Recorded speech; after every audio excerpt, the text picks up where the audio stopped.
A major time jump could change Spider-Man's entire future, and Thor may not be done in the MCU just yet. Plus, we're talking a horror-driven Mummy reboot, new Mando footage, Toy Story 5, Fallout's finale, and a stacked week of entertainment news. Today on Fundamentals.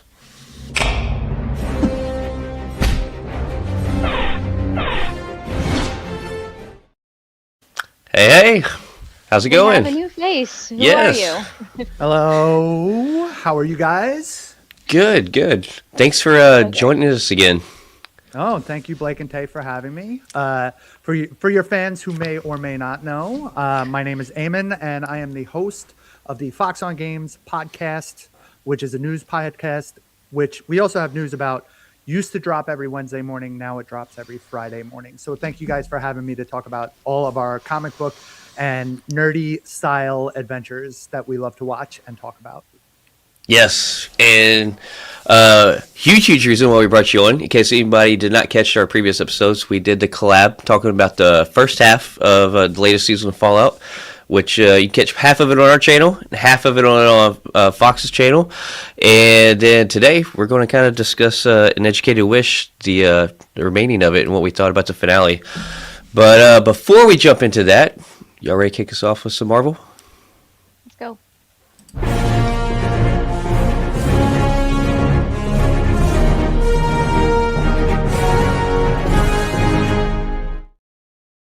So, I wanted to make sure that you knew he's here. But, OG Lucio right there I am the OG Lucio. from our Overwatch days. so see, first on the list for Marvel. So some heroes don't say goodbye. They just hint that the story isn't finished yet. And one Avenger just made it clear that he may not be done swinging the hammer. Yeah, we just got some news that Chris Hemsworth is teasing that he is going to have more Thor content for us after Doomsday. What that looks like, nobody really knows. But what are you thinking, Eamon? Oh, Chris Hemsworth has said he's never giving up this role for as long as they'll have him. He'll be there after the Doomsday is over. Yeah, I mean, literally, he is probably one that they'll have doing this till he's 90.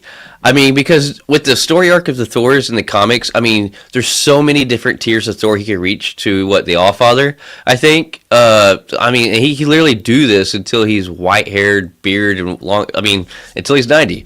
So I think Chris Hemsworth was made for Thor. I mean, the guy loves the character. It means so much more, and the fans can feel it when the actor loves that character that they embody. And I'm here for it. I hope he does it forever. Yeah. My main thought of like when I read this is like, okay, cool. So he just confirmed that he's not going to die in Doomsday, or at least a variant of him won't. So I'm like, okay, cool. So we'll probably see him in Secret Wars and kind of like going from there.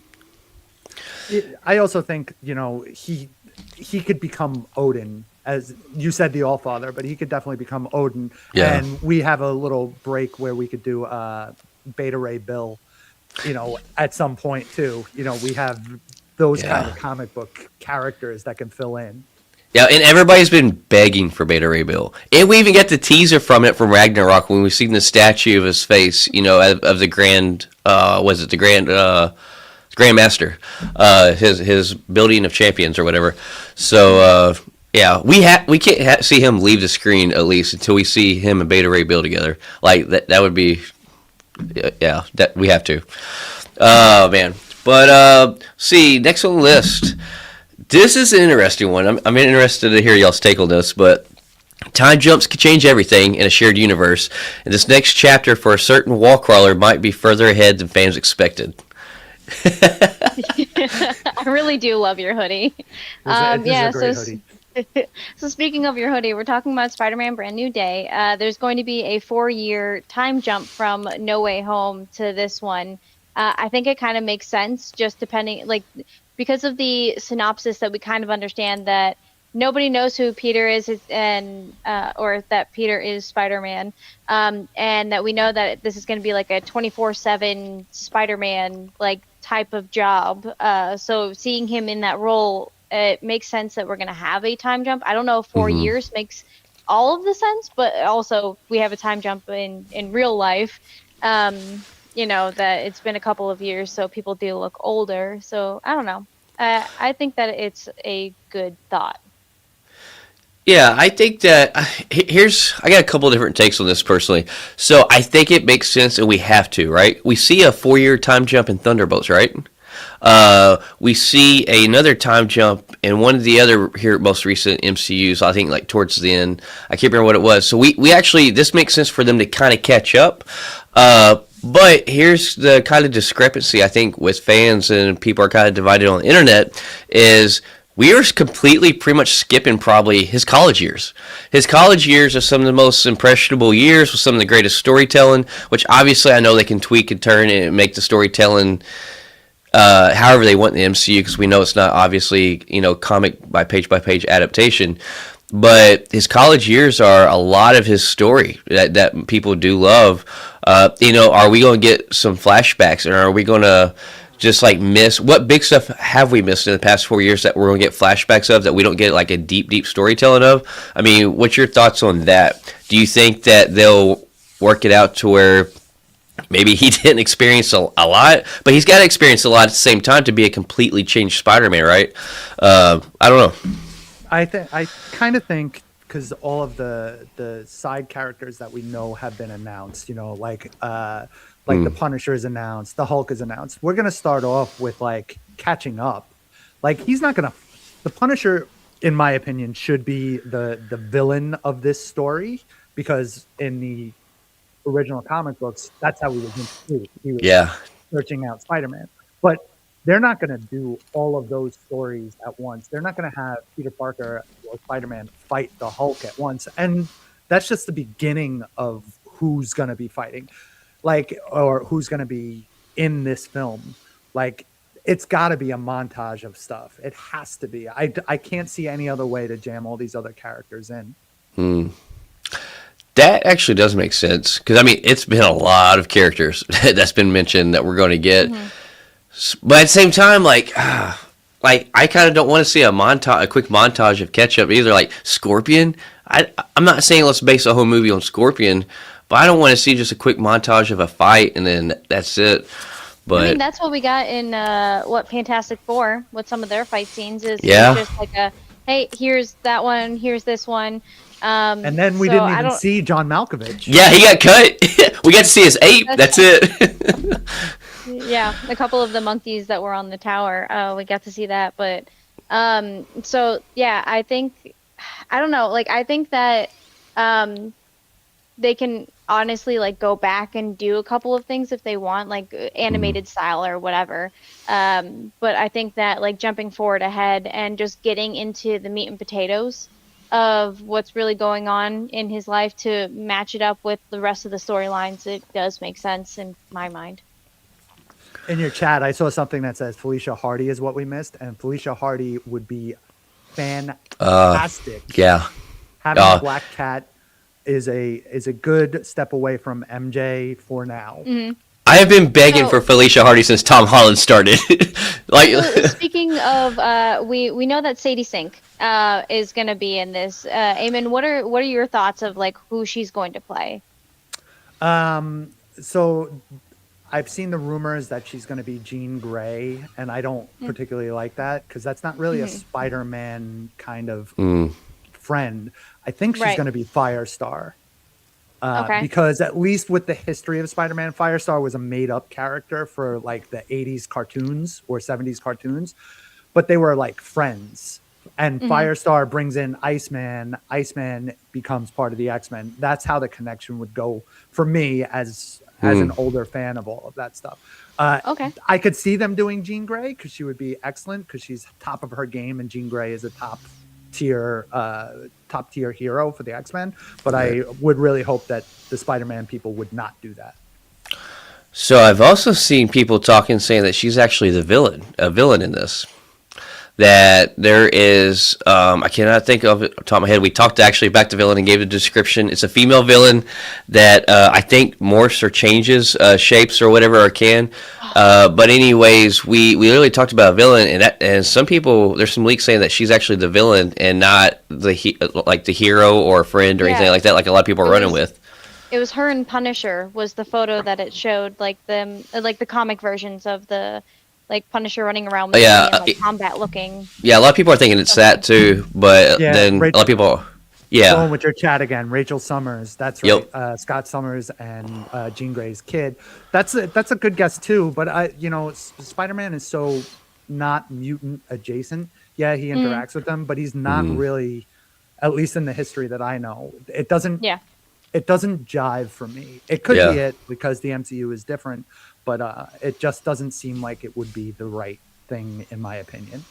I know this probably is like the least likely who she's going to be, but what I would love to see of this is this to be Tobey Maguire's daughter, Mayday Parker, from his universe, and he somehow needs some help, and they figure a way to get her through a portal to somehow, like, maybe he's got this whole team of villains. Maybe this not going to be a montage. Probably is, but he does have this big team of villains and needs some help. And then somehow Mayday finds a way because of a story her dad told her, and it's even a little bit further in the future from when he last seen. And that's how she's at this age. And then Mayday Parker comes through a portal and helps Peter. And maybe she stays in this universe. Maybe not. I don't know. I think that would be kind of a cool take and fun as well.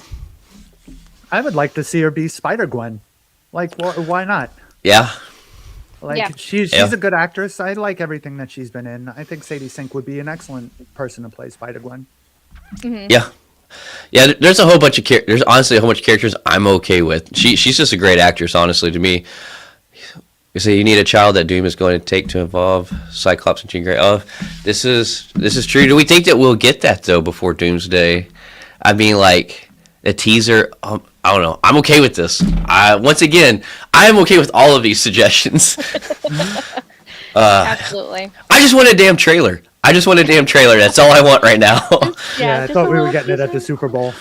Yeah. I did too. We really did. I was very let down. As Blake was sitting on my couch and we were just watching it and we were like disappointed at the end of the Super Bowl. And we're like, Yeah, we know everybody said that. All right, they reported they're not doing any commercials, but like we were still holding on to that little ounce of faith that yeah, it was actually going to. because we saw Robert Downey Jr. show up in a Doom like the Doom jersey that they had made, and I was like, oh, it's a teaser, like it's gonna happen, and then like nothing. I was That like, was the teaser. Yeah, that's the only Marvel teaser we got was that picture of RDJ.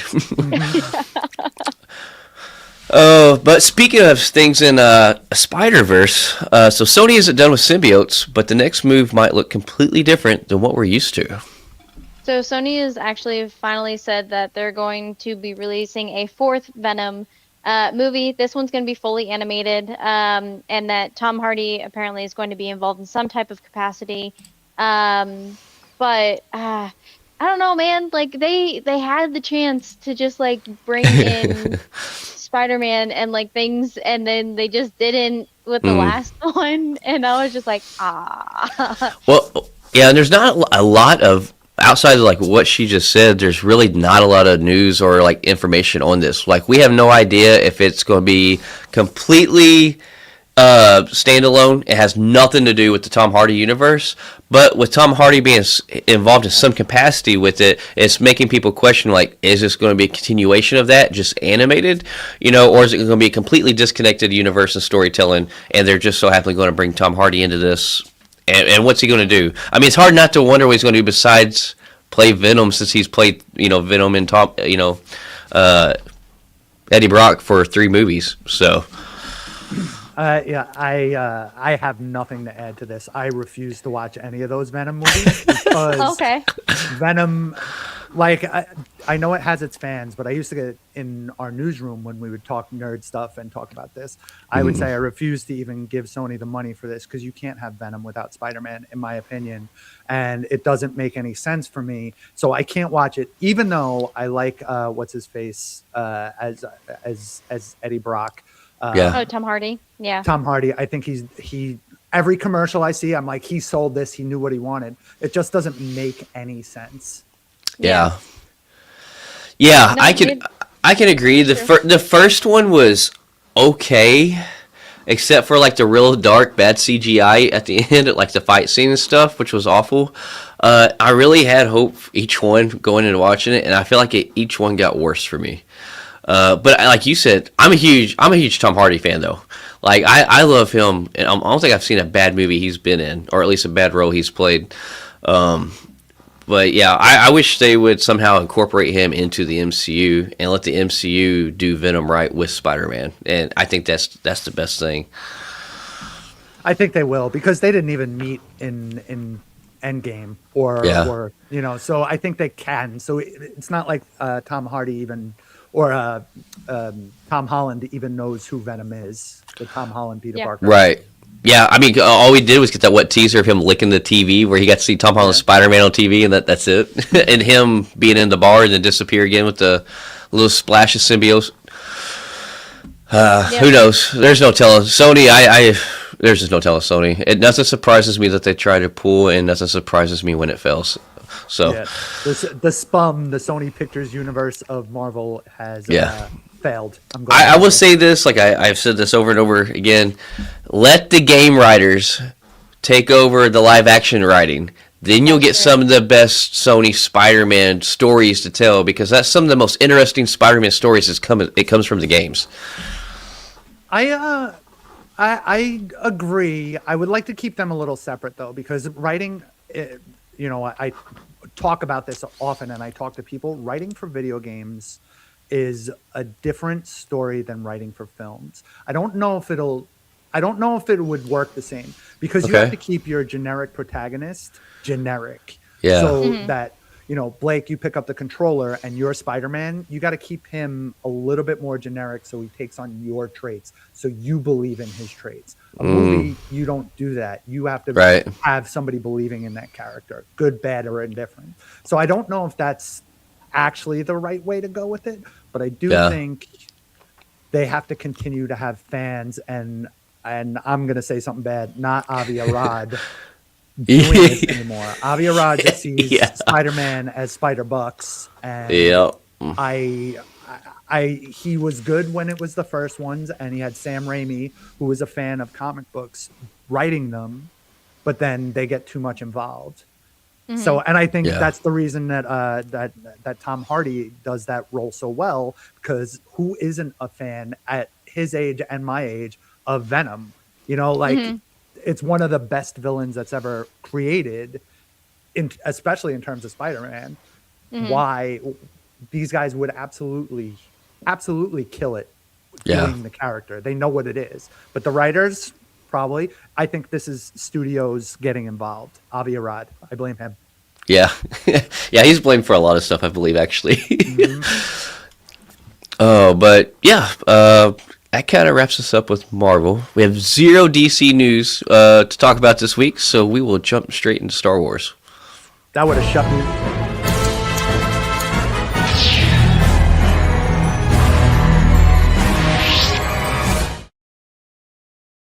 What was that? I said that would have shut me up anyway. DC. Oh man. If it's not Batman really and Superman, I'm out. Oh yeah. So you cut it when you put up the video. It just sounded like he had said something like completely erroneous, and you're like, nope.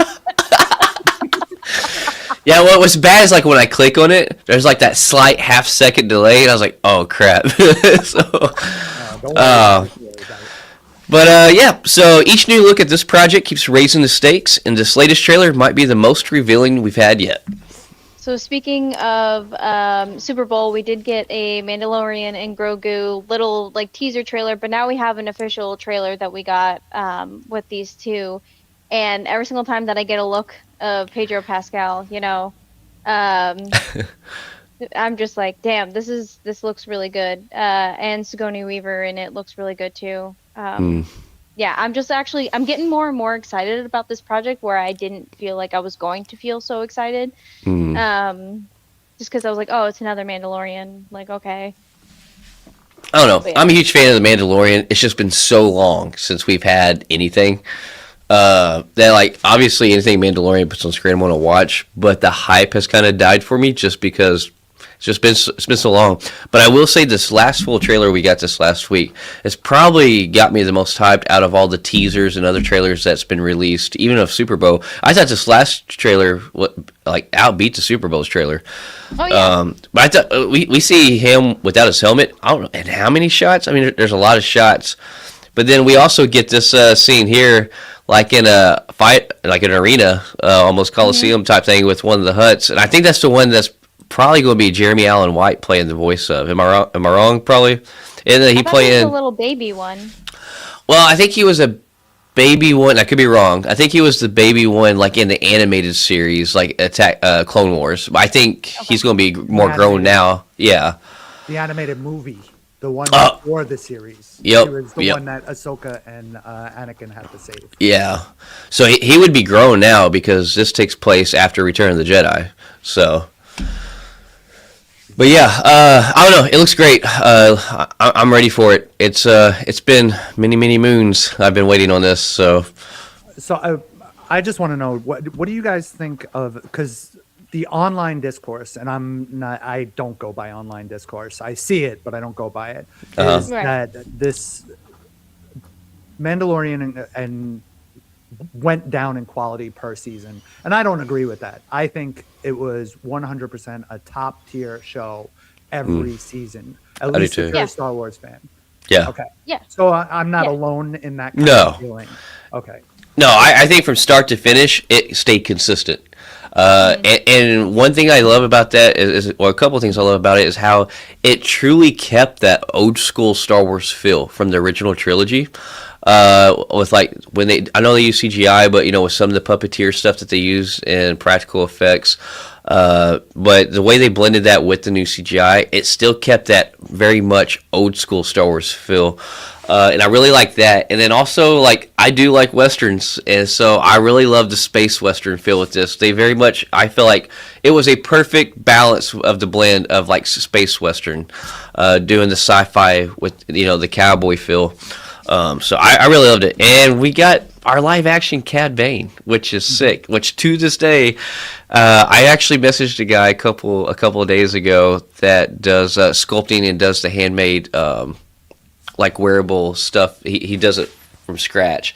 I'm going to try to cosplay as Cad Bane maybe in the next year or two, because like I absolutely love that character. He looks so sick when we get to see him on screen. Do you like any of the other cameos from other Star Wars media that are going to obviously make it into this? Yes, so I am excited to see, and I can't remember the name, the big purple guy from, oh my god, what? Rebels. Yeah, he's from Rebels. See, I can't believe. I don't remember his name either, but he was the original. Zeb. Yeah, Zeb. Zeb was the original design for Wookiees. Oh, I did not know this. That if you look at the original drawings of it, they weren't big hairy dog people. They were Zeb. So that's one of the cool things. That is pretty neat. I did not know this. I love finding out facts like this. So next, I've never watched like Rebels, so I know. I think it's not the best. It's not the best. It's not the best. Rebels had some good story moments in it. It's in my opinion, it was for children because it was whereas like the Bad Batch and the other stuff was animated Clone Wars. Clone Wars started out for children and then grew into its audience, and Bad Batch just continues that. Rebels stayed for children. It was always for children. What did you think of Skeleton? What was it? Skeleton Key? Skeleton Crew? Yeah. Skeleton Crew. Same deal. I think that one's for children. It's E.T. And this is where me and other Star Wars people break. I sit here and I watch a lot of these Star Wars stuff and go, this is still for children. And yes, I still love it. And I learned that like as a man in my late 20s, finally, when I realized that my nephew, who was 10 at the time, loved the prequel trilogy, something that I hated. He was like, no, I'm all in on this. And that doesn't make any sense to me because I still look at them and go, this isn't great. And he will stand on his 2 feet and tell me, no, this is the greatest Star Wars. You're Yeah. just being old. So I realized that it's just Yeah. for children. And Yeah. now I am sure there's a generation that look at the last three in the mainline film I was just and about do to say the that. same thing. They do. Yeah. So AD's kid, he swears by the last three movies, and I'm like, but have you watched the originals? He says that they're boring, they're awful, and I'm just like crying on the inside, just like, all right. And once you realize that, you can watch them with a fresh set of eyes. The only, Yeah. and that's why adults like me say Andor is the best Star Wars until from A New Hope. A New Hope and then Andor. It's the best things that have, because that's the only show that's grown up with us. Same with Rogue One. You know, it grew up with us. It became more adult. So every adult who watches it goes, that's one of my top 5. But every kid is like, this is boring. Yeah. No, you're exactly right. I mean, from day one, it was made for kids. That's why each generation has their own look at it from how old they were when they watched it. But Andor is pretty good. Andor was my favorite thing. But speaking of Andor, actually, so there's a very specific gap in the Star Wars timeline that hasn't been fully explored yet.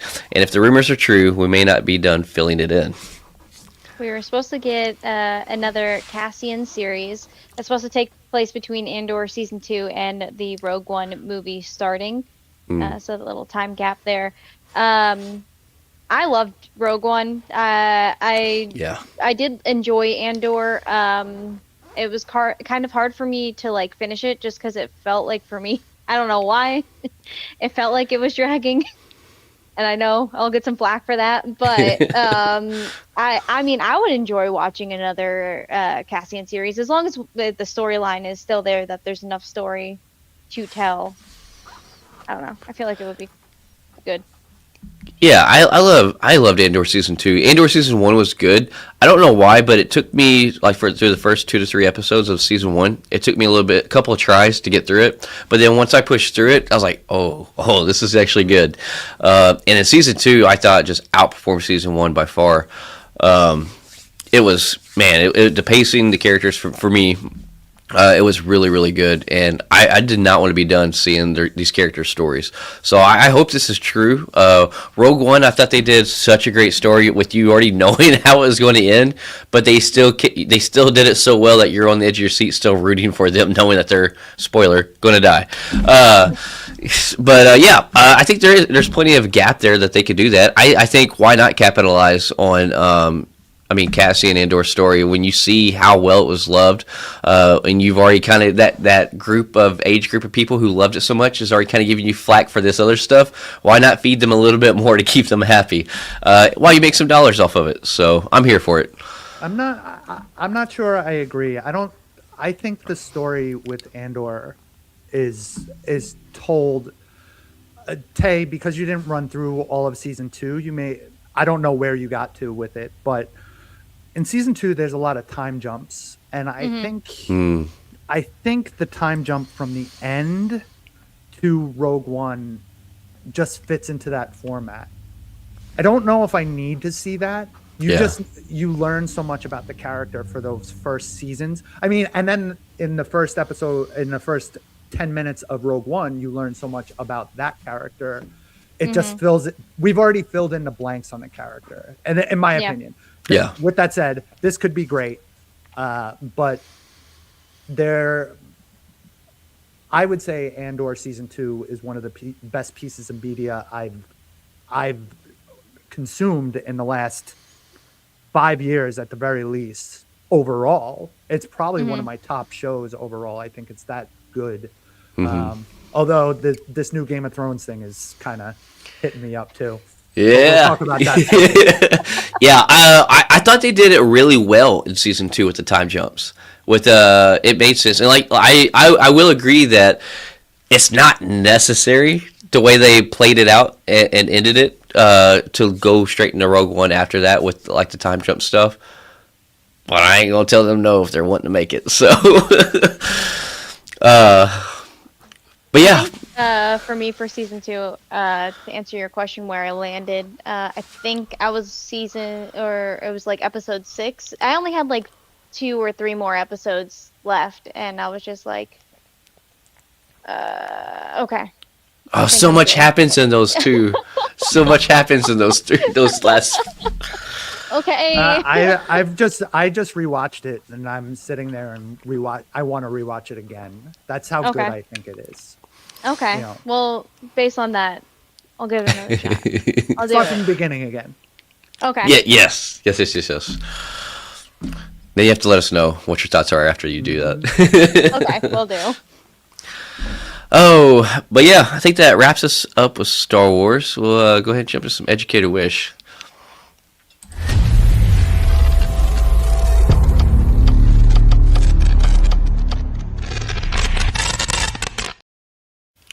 So, I have been anxious to have this conversation between us three. So, when a season ends in chaos, the real question isn't who survived, it's what kind of world are they stepping into next? So the last time we all met up, we were talking about Fallout Season 2. We've now had the finale a couple of weeks ago. We've had time enough for, oh, that's so Oh, cool. You have sorry. a bobblehead. That's great. Um, I have a power armor one, but it's at my desk at work. Nice. You got one back there. Nice. I got it from Loot Crate, I think. Yeah, I think that was like one of the Loot Crate things that I got. So we finished the whole series. Everybody should have had, if they were really interested in it, had enough time to actually now finish it. It's time to spoil it for anybody who hasn't watched it. Spoilers it is. Guns a-blazing. The last time that we had talked, we had talked about how the fact that we were thinking about where it was headed next. And I think we were all wrong. On Yeah. here. Yeah. Because from what I understand and what I Googled, the season ended with going into Colorado, I think, question mark. And that's where Tactics, the game, takes place. So yeah, that's where we're at now. I am. Man, I'm super interested to see this next season, and now I'm like I have to wait. But I really did enjoy it. I enjoyed every single piece of this. Walton Goggins is amazing, and just seeing what Ella Purnell did with like her dad and putting the little microchip on him, and then he ended up turning it up and like forgetting everything is just amazing. I don't think we're done with Vegas yet either. Overall, Mm-hmm. yes, they may be going to Colorado, which is what they call, at least in the lore, Vault Zero, and that's Mm-hmm. where all the Enclave are. This is from the game stuff, and the TV show. It's never confirmed, so the TV show could change all of that completely. But this is where all the Enclave are. And one thing that I do know is Clancy Brown, who plays the president. The president is part of the Enclave. That is lore. Ooh. That's why they find it so quick. That's why they find Goggins so quick. So, Okay. I'm not spoiling the television show as much as I'm spoiling the lore, but the way they've been writing this is so smart to subvert everybody's expectations of what things are. That doesn't necessarily mean that the lore is still correct. It's the lore that the people inside the world believe. Right. It doesn't necessarily mean that Clancy Brown is the bad guy, although all signs kind of point to that. Yeah. And he plays a great bad guy in almost everything he's in. So Yeah. So one other thing that we talked about that I was really excited to hopefully see was a super mutant, and we got Ron Perlman.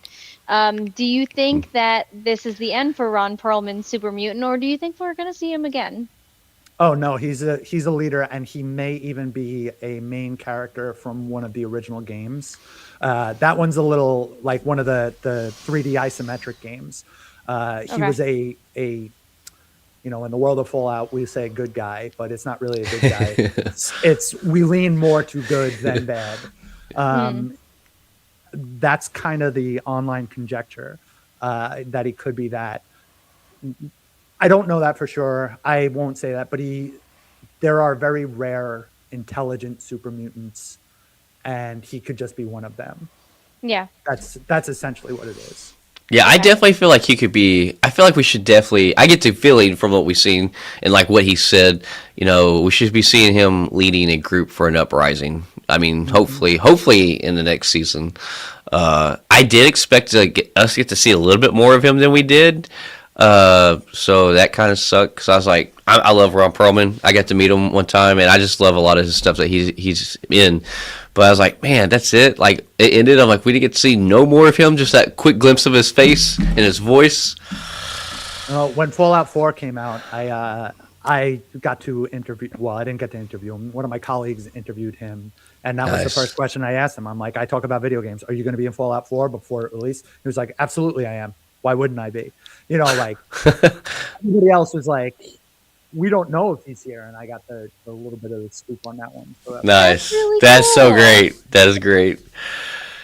he pulled this off better. But there are multiple places that smart. Like there's other things I want to talk about, but there's a place in Vegas where a leader, a super mutant leader, takes on other mutants inside of this old co-op town, essentially.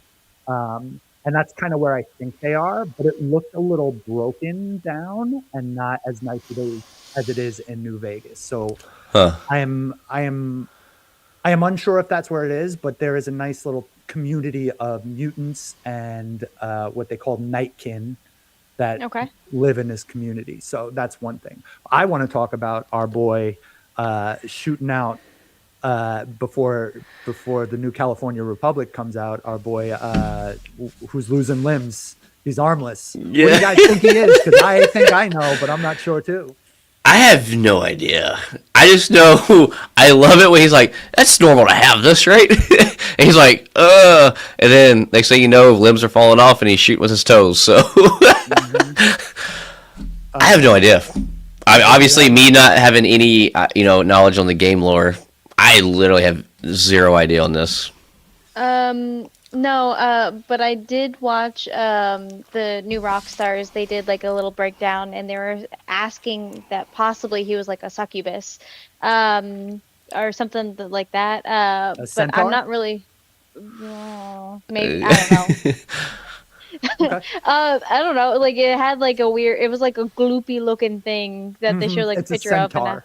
Oh, They it's a call it a centaur. Okay. Yeah.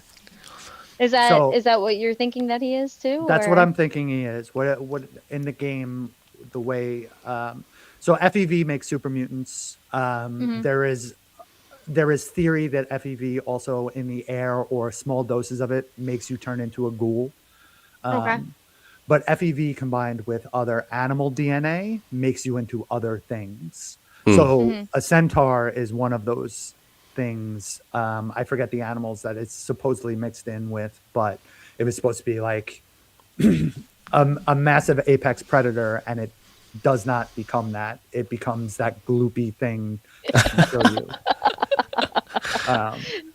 So that's one of the thoughts. There are other animals in the Fallout world. I know that you played Fallout 76 too, Tay. A little bit, yes. A little bit. Did you ever see the story of the Mothman? That's one of the first things that you reach in the town. There is a Mothman, and these are based off of like real life, like Bigfoot style cryptid Okay. things. Okay. So the Mothman in West Virginia is a big local. This thing will get you. Like being from the East Coast, the New Jersey Devil is a thing. People think that's real and stuff like that. Oh. So that's the West Virginia version of it. The Centaur is in DC. The Nightkin are in Vegas and stuff like that. So I'm thinking that he's becoming something like that. I also want to go to Colorado, where Vault Zero may be. Also, there is something called the Big MT.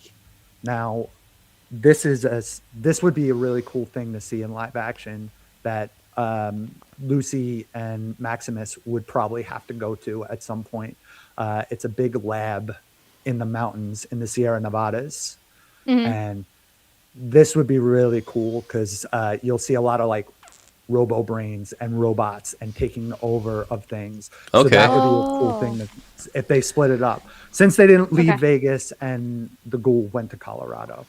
Right, because he's got to go look for his family. But they didn't say that they were going to go to Colorado at that point. So, yeah, interesting. So even though he's seen the postcard in their chamber, the Colorado, he thinks that's a hint. That's why he needs to go there. Do you all still think that they're alive and that's where they are, or how long do you think this chase is going to go on? And do you think they're actually alive or dead? They're not alive the way we think they are. Okay. Absolutely not. They're alive, but they're not alive the way that we think they are, and Yep. the way the The ghoul way that thinks he they are. wants them to be. Yeah. Absolutely not. Do you think that it probably don't make sense, but like, do you think that they'll end up being when he finds them, it's going to be a surprise and they're actually going to be a ghoul themselves? I wouldn't be surprised about ghoulification. Okay. But knowing, since she's been taken in by the Enclave supposedly, I wouldn't be surprised to find just a head, just like we saw that lady, the Congresswoman. I wouldn't be Yeah. surprised to find her as a super mutant, or her daughter as a super mutant, their daughter as a super mutant. I wouldn't be Yeah. surprised to hear that Ron Perlman is the daughter, because Oh. when they become super mutants, they lose gender. Not that they Okay. lose gender, they all sound the same and act the same. And that Yeah. could be why the super mutant recruited the ghoul. That makes But so that much would be a sense. twist. That would be a hell of a twist. I wouldn't, just as a Fallout fan, I wouldn't be surprised. Yeah. I'm not officially guessing that, but I would not be Yeah. surprised. I don't know. Also, like with the fact that they are experimenting kind of ish in Vault Zero with, like technology and stuff. I really did like your synths possibility as well, and I feel like that is also still on the table. Absolutely. We haven't seen one yet. We know that they're Yeah. on the East Coast, but we haven't seen any on the West Coast, but that doesn't mean they don't exist. Right. Yeah, there's been a lot of talk on the internet too that we're definitely getting those next season. I mean, it would make the most sense, because now you got human robots, and then we're going to go against the robots. So we should probably get some sort of interaction with the Institute. Yeah. And they have teleportation, overall- so they can just show up anywhere. Yeah. Yeah, they do. But overall, did you enjoy all of season 2, beginning to end, as Yes. now that it is ended? Yeah. Any discrepancies?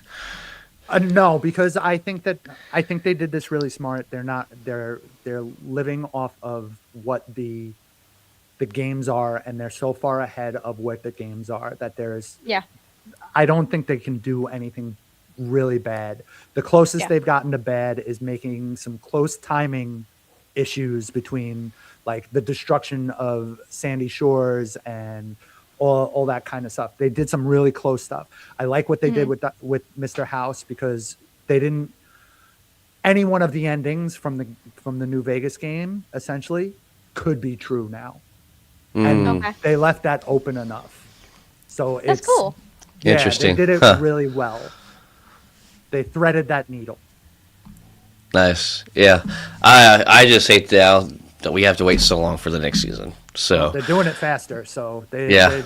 supposedly filming starts in the summer. yeah, and we think their release would be next year. I would say probably around the same time. It'll be cold Really? out. It'll be Yeah. cold out when it happens. Yeah. I don't know. I wish you'd just hurry up now. But Yeah. well, we get to Spider-Man, get to Doomsday, and then let's hurry up and rush until Fallout comes back out again. Then we can slow back down not in game. Wow, Secret Wars comes out. Yeah. I mean, they also have to balance it. Prime has to balance it with all the stuff that they're adding now. So you got to think, It's true. like, we're doing the Spider Noir, followed Yeah. by we're doing the Boys again. They probably have another Boys spinoff sitting in the wings. They do. waiting. They have 2, or is it 1? But They have had the Soldier Boy prequel. yeah, they have that Wait. waiting, and there's supposed to be the Boys Mexico spinoff as That's well. right. Yeah, So I forgot about that one. Yeah. supposed to take place in Mexico. Yeah, so Prime has to balance it, and those are all really top-notch shows. So, Yeah. and then we got to wait 18 years for the next season of Severance. But other than that, sure. Oh, that's Apple anyway. Yeah, that's Apple. Yeah, but it's fine. We Don't do get what me you can. started on that. Don't get me started on Severance. Let me tell you. And now that I've officially watched it, now I'm on that pain train. Yeah, you just Don't watched it worry, all. we'll get. Yeah, I'll watch it all at once. But don't worry, we Yeah. got Ted Lasso, another season This of is Ted true. Lasso coming out. You got Monarch for Apple TV, and then I'm still waiting to hear about Pluribus because Pluribus was also really good. Yeah, Pluribus was, and I didn't love the ending on it. I wasn't sold on the ending. I wanted it to be better. Yeah, But there's another season, so it might Yeah. change my mind. I will And- give it Sure. another chance. and another season. I think season 4 has already been greenlit for Shrinking too. So, Oh, Yes. I've never watched that. oh man, you, it's so good. Phoenix, you need to do that. It is so good. Oh, but see, so next on the list, yeah, and Westeros, faith and power are never simple, and this latest chapter just made that painfully clear. So the first Game of Thrones topic that we're going to be talking about for the next 3 topics is the Night of the Seven Kingdoms, Episode 5, In the Name of the Mother. Things just keep getting more and more heated, and oh my god, it is getting so real. Absolutely enjoying everything that this series is doing. After the first episode, I told you that I wasn't in it, and then that second episode happened, and I was like, okay, cool. Third episode, all right, I'm hooked. Like I'm in Yeah, it.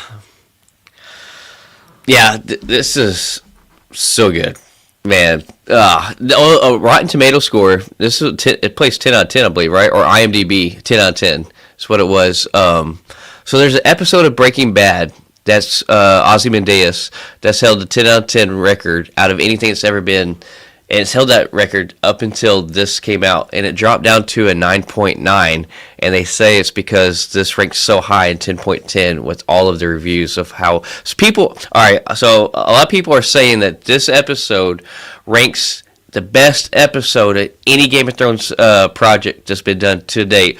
I don't know if I would necessarily say that, but I would put it in the top 4 episodes ever been done by Game of Thrones. It's definitely in the higher ranks. I would not put it at the very first one. Me neither. I Yeah. think that the No. Red Wedding is definitely always going to be up there for me. or the Purple Wedding. That one was a good too. I could sit there and say that. So I was a big fan of the books. While I didn't have HBO while the series was going, so instead I wanted to be caught up on everything. So I was one of those nerdy book guys who were like, "Wait until you see what happens next." And Dunk and Egg are mentioned so much as legend in those books. And I know the series, I think they mentioned them once or twice, whatever. But I remember being so involved in the media, and I was so excited to see the comic book version of Dunk and Egg. And I never read it, so I'm glad I haven't, because everything with this Night of the Seven Kingdoms has been a wonderful surprise. I like seeing good people in the Game of Thrones universe. I don't have all their names yet, except for Dunk and Egg. But like Yeah. the first night he meets, where they get drunk, and he goes, "Why are you stalking with me?" One of Yeah. the best characterizations in this world. Hey, I get drunk a lot, but overall, I'm kind of a good guy. I liked it a lot, and I will continue on with this because I know that Dunk becomes a hero to the rest of it, and I want to see where he falls because he's seen as such a hero. So, what do you guys think? So, what is your favorite parts of this so far? Go ahead, Tay. Wait, I'll let you. you want me to go first? Yeah, go ahead. Okay. I think my favorite parts of this so far is really seeing how Egg is part of the Targaryen family, and how like he is just so anti-Targaryen. Because anytime Dunk is like, "Oh, maybe I'll just go work for the Targaryens," and he's just like, "Why would you do that? Like, no, don't do that." It but just really seeing like his character development, and then now Dunk really stepping up and like showing that like he has more self-confidence. I'm really enjoying those pieces of it. I really like character development and character growth, so that's always what I look for. Yeah, I'm not even trying to mimic. Like literally, the most exciting part of the series so far was when, because I didn't watch a lot of I was behind watching the breakdowns, so I didn't get the explanation of knowing what was coming up, and I've never read the books. So like when I found out that he was a Targaryen, when he stepped up, and told them when they were getting ready to get Dunk from saving old girl. Like literally, like I got so excited, like I jumped up. I was like, "Oh, that was like such a great surprise." And like there was some pieces in that episode that I felt like that's kind of building up to it, like, "Oh, this boy's missing, yada yada yada." And it's like I was like, "Is it? No, is it? Is it?" And so like you kind of had a little bit of a hint, but it was still such a great scene that I got so excited. And then like when it was like, oh, he had the second thing I would just have to say is like when he like. Oh my God, challenged him, and then decided it was going to be 7-on-7. Oh, that was pretty exciting too. And I thought like things were going good.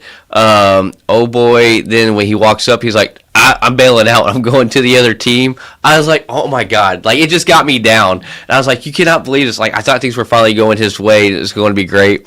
But I don't know. The last two episodes have been such a delight. Like I'm so ready to see this tonight. Like I'm so excited. Like I would say like the first episode when like the humor was mixed in, it felt a little too strong on humor than I expected, and that's just me personally. And I was like, oh my God, I hope it's not going to be like this all the time inserted in there, and it's not been. Yeah, I think they did that to kind of go, this isn't House of the Dragon and Okay. the original Game of Thrones. Hey, this is a little Yeah. story. Like I don't expect him to go more than 2 seasons with this because eventually he has to end. So I think they're just doing it as a light story. I was reading the other day. I'll hear your thoughts on this since you've read the books and stuff. There's people in there that said that if they wanted to do by the books on the screen, there could be 15 seasons about Dunk and Egg. Like I said, I never read the seasons about Duncan A. I never read the story about it. I know it was a graphic novel and a short story. I don't know if there could be 15 seasons of that. So without that being said, if they did the Game of Thrones book by the book, there are storylines that they completely cut out because it would be really hard. There's another zombie storyline that is not White Walkers in the book that we completely don't talk about because it's a little, it's not that it's fantastical to the story. It would have just been another addition to an already complex story. And when I talk about Game of Thrones, when I tell people, oh, you should read the books, like if you watch the show, it's a fantasy show. If you read the books, it's a political story about fantasy characters as opposed to a fantasy show. So you learn all the intricacies of all these houses that are going back and forth. That can be exciting for some, but like House of the Dragon, when that came out, I bought that book right away. And boy, I before the stream we were chatting a little bit, and I read that, and it reads like a history book. It is so boring. I couldn't get through half of it before I gave up with it. Watched the show, first season of the show, really good, but it still felt like a history book. So there's a lot of that feeling that comes along with with Game of Thrones media overall. Yeah. Gotcha. Yeah, so I guess next one to the second Game of Thrones thing. Sometimes the most dangerous stories aren't told on screen. One of the darkest chapters in Westeros history is stepping into a completely new arena. We keep on hearing like about the Mad King this and the Mad King that. Well, they're officially making a Game of Thrones Mad King play, and it's going to be coming to the UK this summer. So I'm really excited to just like see the reviews and stuff because I'm not going to go out to the UK to go watch this. But like just to know that there's like a storyline that they're actually developing on that and seeing how plays nowadays are now becoming films, like Hamilton, like Wicked, and others. But like knowing that they're doing this, and if it gets good enough reviews, that theoretically it could come to film or whatever, has me really interested because I do want to know more about the Mad King and like really what his time was like and what was his crux, like Daenerys Targaryen, where she was like the good guy, the person you were rooting for until she snapped, and then she was just like the Mad Queen. I want to know what that was for him. Yeah. I mean, like you said, I mean, I actually, when I first read this, before I read into this, I just seen the title, I was like, oh, we're getting a spin-off TV show of this. And, like, I got super excited. And then I read into it, I'm like, I mean, it's cool they're doing a play and stuff, don't get me wrong. It's, like you said, we'll never be able to go see it. It's in the UK. There's a good chance that they will film the play if it does well enough and gets high enough, ratings that they will film it and put it on, Prime or whatever. That's what we're actually getting ready. I don't know if y'all seen, side note, the play for Stranger Things that's been going on. They've actually decided to go ahead and film it, and they're going to eventually have it on Netflix. So, Okay. yeah. So there's a good chance that this could happen to this, but I really was hoping for a TV show. I don't think there's enough story for the Mad King. Like you get Robert's Rebellion, which is the Baratheon taking over. You get Jaime Lannister choosing a side real quick. I think a play is probably like a perfect thing for this to be because, and you get to see Ned Stark in his prime. That'll be a good thing because he was Baratheon's right-hand man, and that's how he became Hand of the King. So, you could see a lot, but then you could also, the write-up could be a lot of the Lannister planning to usurp Baratheon stuff and just going, you gotta wait. We always pay our debts, and the debt will be that kind of stuff. So I think the play is a good move for this because they can't do a one-off. They can't do a one-off movie. Nobody will watch a one-off movie, and it won't win anything. So because it won't go into theaters, nobody will go see it. It's got a very dedicated fan base. Yeah. Yeah, it'd be the only Game of Thrones thing that would be like that, so it just wouldn't blend probably very well. I don't know. Well, I still would like to see, like, maybe even just like a limited 3-part series, like kind of how they do with documentaries nowadays on just like this play or whatever. If they just tape it like they are with the Stranger Things, and then that way it can be worldwide consumed. Just because I really do like plays. But the lack of availability, I guess, of being able to go for me here in Vegas is just something that I'm like, damn, it would be great to see a play. Yeah. Well, AD said something, by the way, about our original discussion in the chat, and he said season 4, some of us called Danny going crazy. Yeah. And some of us did not, even though they read the books. We just didn't get that far. One of my problems with the Game of Thrones first series is the fact that I can live with her being the villain that she turns into. What I don't think they did enough background to turn her into it. That's where the problem was. I had no inkling, and reading the books, and he's going to change it now. Martin, if he ever finishes that book, he is going to change it now because he understands that whatever, because there was reporting years and years ago, oh, this is how it ends, and he told Benioff and Weiss how it ends, so they just got to how it ends without any books to write it. You could see the difference between good writing and bad writing there. Yeah, that's true. That's very true. That last season of Game of Thrones, we still hurt about it. Yeah. And AD is 100% correct. It had the potential to be super well done if they just didn't go, we have to end it now. We have to end it now. Yeah, it was so rushed. Get it while everybody's still interested. I'm like, oh, this is the worst. Yeah, and I can't imagine like everybody who watched it as it came out. So I didn't watch Game of Thrones until after it was all completely out. And so I watched every single season though in 3 weeks. Oh, that must have been it probably was more of a whiplash when you got to the end seasons then. Yeah, Huh? yeah, 'Cause you- because it was like literally, I was just kind, I was kind of like laid up after my wreck. And I was like, I've been meaning to start this. This is a long running thing. I'm like, what better time? Man, I was hooked. And then like I went through all them seasons when we got to, I'm like, what the fuck? Like, are you serious? Like, I was so mad. I'm like, this is not how I wanted Jon Snow to end. This is not how I wanted that end. But wait, winter is coming. Oh, winter is here and it's over. Okay. And we go on. Yeah, and that's part of what like I had the problems with. Like we need to get to these points in this amount of season. Well, you shouldn't announce that you were ending at whatever it was. How many seasons was it overall? 8. Yeah, so say 8. Yeah.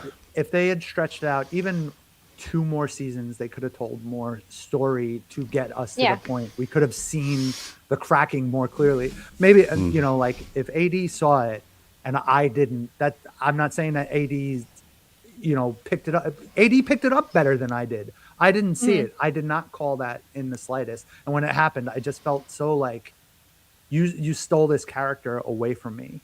Like Okay. I've had other people who described everything like, she wasn't good the whole time. You just rooted for her the whole time. And No, she had pieces of her that were good, but then you could start to see where her moral was starting to turn, and then she was starting to be like the people that she was conquering, and you're like, where is this headed? Yeah, but I didn't. yeah. I didn't see it there. There was no. Okay. There was no blatant turning point where she killed innocents until she Yeah. killed innocents, Yeah, and that was the worst. yeah, that is Yeah. true. I Y'all feel got like me- I'm holding up with this old Game of Thrones discussion now. No, like I'm actually over here like, man, I feel like I might do a rewatch here soon. Dude, AD and I rewatch it like every year. Like And we seriously. skip season 8. We don't do it. Just imagine how you want it to end. Yeah, I mean, there are good You're parts in season 8. Yeah. too. Let's not There pretend are, that but- there aren't. But not Yeah. a lot of it, and a lot of it was hard to like just see in general because of the lighting that they chose.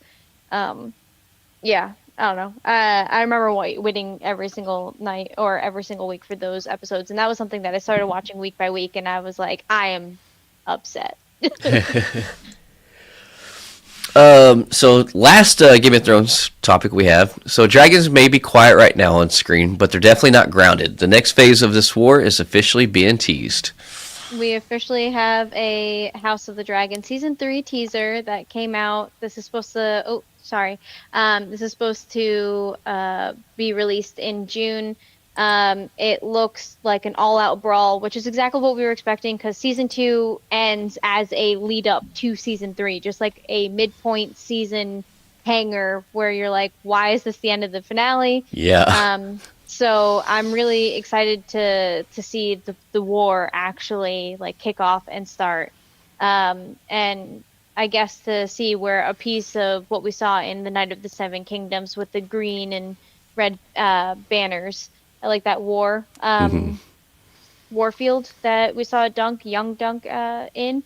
So really getting to see more of the action of how we get to Dunk and Egg because there's no more dragons. But right now in the House of Dragon, we have how many ever dragons? We have 3 grown or something like that. I don't know. I can't remember.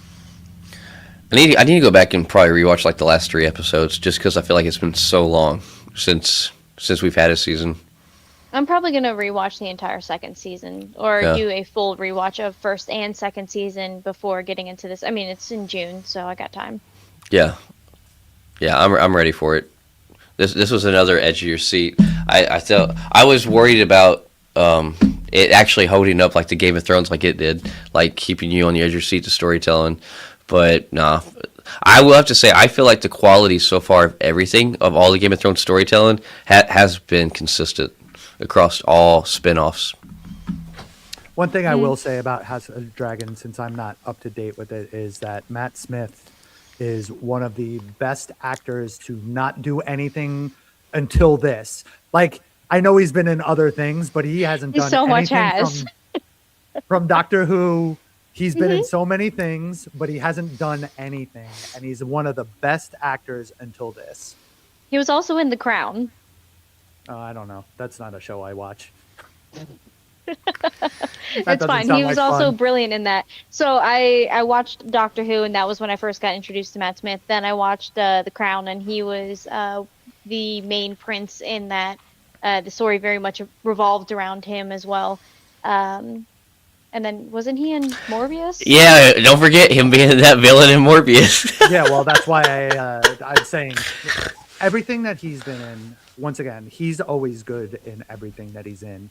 Yeah, I think his agents don't necessarily pick the best things for him. yeah. Maybe The Crown is fine. That's definitely not something for me It died to off for watch. me. Yeah. But like Matt Smith has been in so many things that make me excited to see him doing something, and then Hmm. it's not good. I will say once again that he was really good in season 1, but I don't know if he was still good in season 2, but I'm gonna assume Oh, he that was.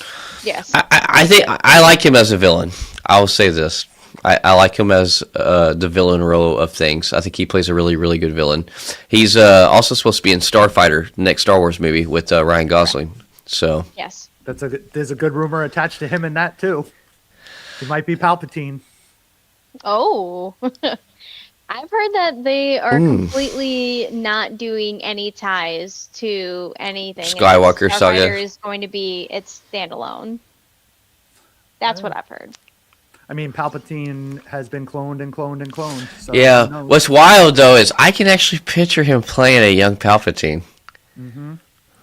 I mean, that gives away nothing because if you know any of the because Star Wars Legends is all the stuff that was written before Disney bought it, Right. But they dip into that often, and there's Oh, yeah. always a clone of Palpatine in those. Somewhere. Yeah, so I wouldn't be surprised if that was a thing, but I would also be happy to see him not play Palpatine. I don't want to hear him Yeah. anymore. Somehow he's returned. Whatever he plays in Starfighter, I just hope it's a bad guy. Because I just really find it hard liking him as a good guy. I don't know You why. like his face. You don't like his face. You He's a can great tell it. actor. It's okay. I feel bad saying that though. But in Doctor Who, he was one of the best modern doctors. Like, That's true. And he came right after David Tennant, and I was like super concerned because David Tennant, I absolutely adore. I love David Tennant, and I will say Yeah. that until the day I die. And when he was changing out, and I was like, ooh, and then Matt Smith came in, and I was like, okay, I'm happy with this. well, And then I I stopped watching it. hated him at first as Doctor Who, and he sold me on the role that his Doctor was even goofier than David Tennant's. You know, Yes. after if we were going to talk Doctor Who, my favorite Doctor is Christopher Eccleston, but he only did one season. But like, I kind of fell out after Matt Smith left. You know, Yep, same. So I Very cannot same. speak on it. I have actually never watched Doctor Who. Okay, there's a you're lot. missing out. There's a You're lot. missing out on a big The- piece of nerd culture, man. Yeah, I know. Well, I feel bad because I feel like it's something I would like the idea of it. And like when I go to Comic Cons, I always see different stuff about it, and I'm like, that seems interesting. I don't know why I've never sat down and watched it. So if I was to start, where should I start? The reboot seasons. Which okay, Like, the early seasons are excellent, but they are of its time. It's not generation. built for Yeah. us. It's built for people in those generations to watch. The reboot Okay. is built for us. When you watch season 1 with Christopher Eccleston, the first episode is really silly. All right, it starts off and you come into an adventure that he's already started, and you go, Okay. why? I don't understand what's going on. What do you mean? What is this magic? When you don't understand what is going on, it's really hard to understand. But by the third episode, you understand what everything's going on. You are there. It's really a well done story to get new people in. And then Okay. you understand all of that. And then Okay. when you see the regeneration, you go, why is this happening? Why is this happening? For the first time. And then Okay. you learn, in my opinion. And then you can Yeah. go back and watch the older stuff, and then you Yeah. feel a Gotcha. little bit more connected to it. But Oh. it's definitely, the timing is weird. okay, that makes sense. Oh, so next on the list, this show keeps finding ways to hit you in the heart when you least expect it, and this episode was no exception. Man. Whew. All right, Eamon, you really got to watch Shrinking. But, so we're gonna talk about Shrinking, season 3, episode 4. The Field is what it was called.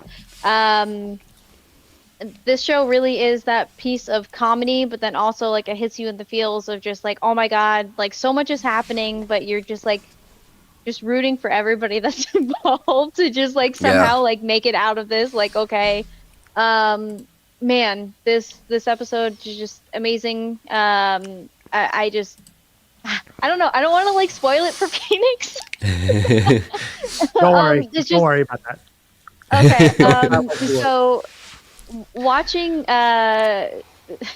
Harrison Ford like come running into the office from the first day back after his Parkinson's like diagnosis and him singing the Indiana Jones song Yeah. really made me go like yeah, because he's the only person that could do it, and it was amazing to have him just randomly do it in an Apple TV series. Yeah. And like he is doing such a great job with talking with uh not Fox. Michael J. Michael J. Fox? Fox. Yeah. Yeah. And really just like seeing the two of them talking about how Michael J. Fox is like so far into the Parkinson's like disease and like how it's all affecting him, and Harrison Ford, who just got the diagnosis and has already started to have hallucinations or hululus, right? Yeah. And really just see the two of them discussing like how it's affecting them and them going into their field, and how somebody's field is just like their happy place, and you get to see Harrison Ford's like memories of like all the things that have been happening, and he was just like left happy. And then at the end he's just like, all right, I think it's time for me to just be done with this and really just enjoy the rest of my life. Yeah. It's so like heartwarming but also heart-wrenching at the same time. Yeah. I feel like this episode definitely is securing the idea of what me and AD had of where this season's going to end. I really feel like we are heavily going to that definitely in this season, where we think they're going to. I think they're going to kill his character off by the end of the season. I really do. But man, Harrison Ford's such a great actor. Even like just everything he's portraying this character, the show cast is phenomenal. Man, I love it when him and Jason Segel was at the beginning. I thought that it was a great intro before the thing where he's like, let's do it together, and they both stood up, because that's typically like Harrison Ford is like completely against the opposite of his character, but to see him like, you know how it made Jason Segel's character just, he ate that up, like he had his moment. I love it when you start seeing Harrison Ford give more and more into those moments with him. It's just so good, and I like how we are getting a lot more Derek this season than we did in the first season as well. Absolutely love Ted McGinley, but this I love this show because it's so well written. Because every bit of the cast, there's not really one part of the cast you want to see more than the other. Like, they've written these characters out so well, they've told the stories so well balanced and so perfectly intertwined with each other's lives. Like, Yeah. you don't feel like you need more of the others or less of the others. It's such a perfect written show. Like, if they kill Harrison Ford off by the end of the season, they've already greenlit the next season. I don't know how I'm going to feel about that. It's like, Well, we already see Jason Segel's character really like thinking about like what that really means for him, and he's talking about his practice being done. Like the Harrison Ford's saying that like his practice part of his practice thing is going to be done, and Right. really what that means, and then also you see Gabby. Like Yeah. her character is starting to do her own thing as well, and kind of branch off from her just normal therapist self and trying out new things. So like, does that mean that Jason Segel's character is going to take over the entire practice and then bring in new people? Yeah. Like, is this going to be a completely new dynamic? There's so many questions that are just being like opened up. The door is Yeah. just opening. Yeah, and I just want to like peek inside. Yeah. Well, what about how heart-wrenching it was when Harrison Ford had Gabby kind of replace him on the bench, with Jason's daughter. It's Yeah. just like, golly. I mean, like, this man is straight laying out the path for him to exit scene, like everything. I think that it was also him realizing that it was his time to take a step back and be like, all right, you need somebody else because I'm not always going to be here, and I need to start focusing more on Right. my own health and my own journey through Parkinson's. Yeah, it's a really like beautifully put together storyline. It is. It is. And those come out on Wednesday, right? I think new episodes. It's either Wednesday or Thursday. What day was Yeah. Fallout? Was that Thursdays or Wednesdays? Fallout was They Thursdays. switched it. They switched it anyway. Oh, you're right. Thursdays, and then they moved it to Tuesdays. The last 2 episodes was like that, I think, or us 3, I think. Yeah. But what By was the it way, originally? Blake- It was Wednesdays? Yeah, it was. I don't even remember. It was every Okay. day. Like, I always forget you have a little bit of a southern drawl because you hide your accent, but sometimes when you say words, I'm like, oh my god, because you went, well, golly. I was like, oh. Yep. Sometimes it slips out, and man, if you talk to me when it's like late in the night and I'm really tired, it really comes out the more tired I am. Can confirm. And I know that I have a very distinguishable New York accent for people do. outside. But in New York, people are like, you don't have an accent. What are you talking about? And I'm like, Yeah. I do. As somebody who is talking to both of you, I can confirm that both of you have your own thing going on, and it's great. I love it. Oh man, but yeah, enough gushing over shrinking.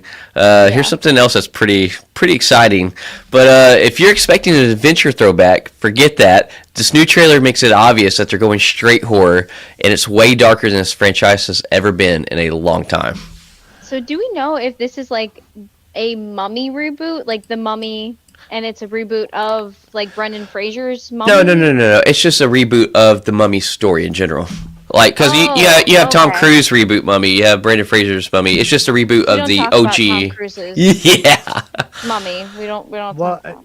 so and they're doing another one too. Yes. They're doing Yeah. one Yeah. with Brendan Fraser. Yep. Which is Yeah, going to be a that's the continuation Mummy of 4. that. Yeah. Yeah. This is just people who love horror films, and they just kind of went. Yeah. Everybody's should like this. Lee Yeah. Cronenberg, right? Lee Cronenberg. Someone? Yep. It is. Yeah.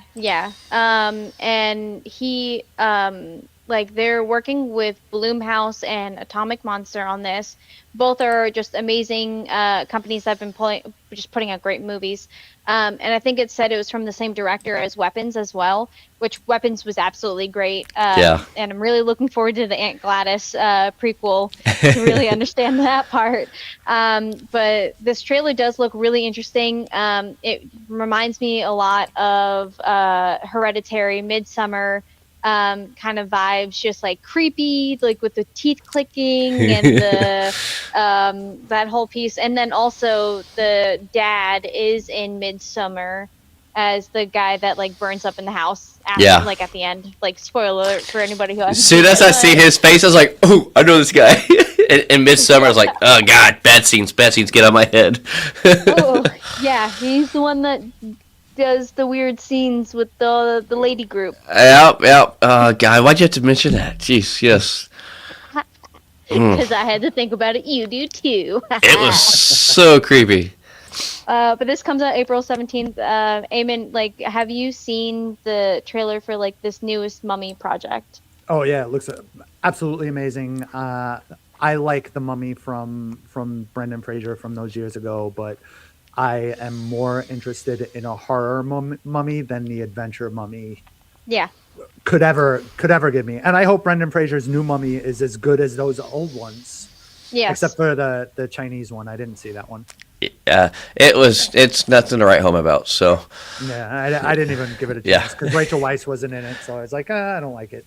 Oh, Yeah. is that the third one that I keep on saying that? Yeah. Yeah, I've never actually seen it either. So I've come to realize every single time I talk about it, I'm realizing I'm talking about the second one. yeah, they replaced her with another actress, and it just was not the same feel. Yeah. Yeah. So it's good that they got her back for this one. That's Yeah. coming. Yeah. But Jamie, to clarify, the one with Brendan Fraser, that one isn't until like 2027. This Yeah. is a different Mummy project. Yep. This is more the horror aspect, kind of like, we kind of keep it up and been talking about how we're super excited with how they've been kind of redoing some of the OG Monsterverse. I mean, we had the werewolf one, we've had Frankenstein. There's actually right now. Hello. But there's actually a Dracula movie out right now. I have not seen the trailer for it, but there's actually a Dracula movie I've seen at theaters out right now, and I can't believe like that didn't come across our radar to talk because usually we kind of keep up with any of the MonsterVerse stuff. Have y'all seen? I just really want him to make a Monster Squad. Oh yeah. Yeah, would do it with these actual really scary monsters instead of like those goofy ones from the '80s film. Yeah. Yeah. But to me, like one piece I know it's done a little while ago, but I thought was really really well that I wish we would have gotten more storytelling into was Dracula Untold. That I thought that was really really good. I don't know if y'all have seen that, but I don't know. Man, I hope this is good. This looks really good. I never expected this trailer to be this dark and horrific looking. Like, crap, this kind of gave me the creeps. I like this because that's what I look like. That's what I look for. I want something to like kind of make me feel, you know, slightly like. That's what I look like, and I immediately put in my brain. That's what I look like in the morning. Yeah. But yeah, Dracula Untold super slipped on. I've like, man, and they left it hanging like the way it ended, like they were going to continue telling that story. But anyways, I can get on that tangent like a long time. But this is creepy looking. Like I like it. I like the way it kind of gave me the little bit of an ick feel, like watching the trailer. I'm super excited for it. Yeah. I'm for it too. Next on the list, so when a global music icon steps into a serious dramatic role, you pay attention, especially when the cast around him looks exactly like this. Yeah, so Bad Bunny, the person that did the Super Bowl halftime show, is going to be doing his first time lead role in a movie called Puerto Rico. And he's going to be alongside of Edward Norton, Viggo Mortensen, and Javier Bardem. Yeah, Javier Bardem. Yeah, he was. Every single time I think of him saying Captain like Salazar or something like that from. Pirates. Pirates, yeah. Yeah. And then I think of the Old Country for Old Men, also with him in it. But like, I'm excited for this. The only time that I've ever seen Bad Bunny really in a movie was Happy Gilmore 2.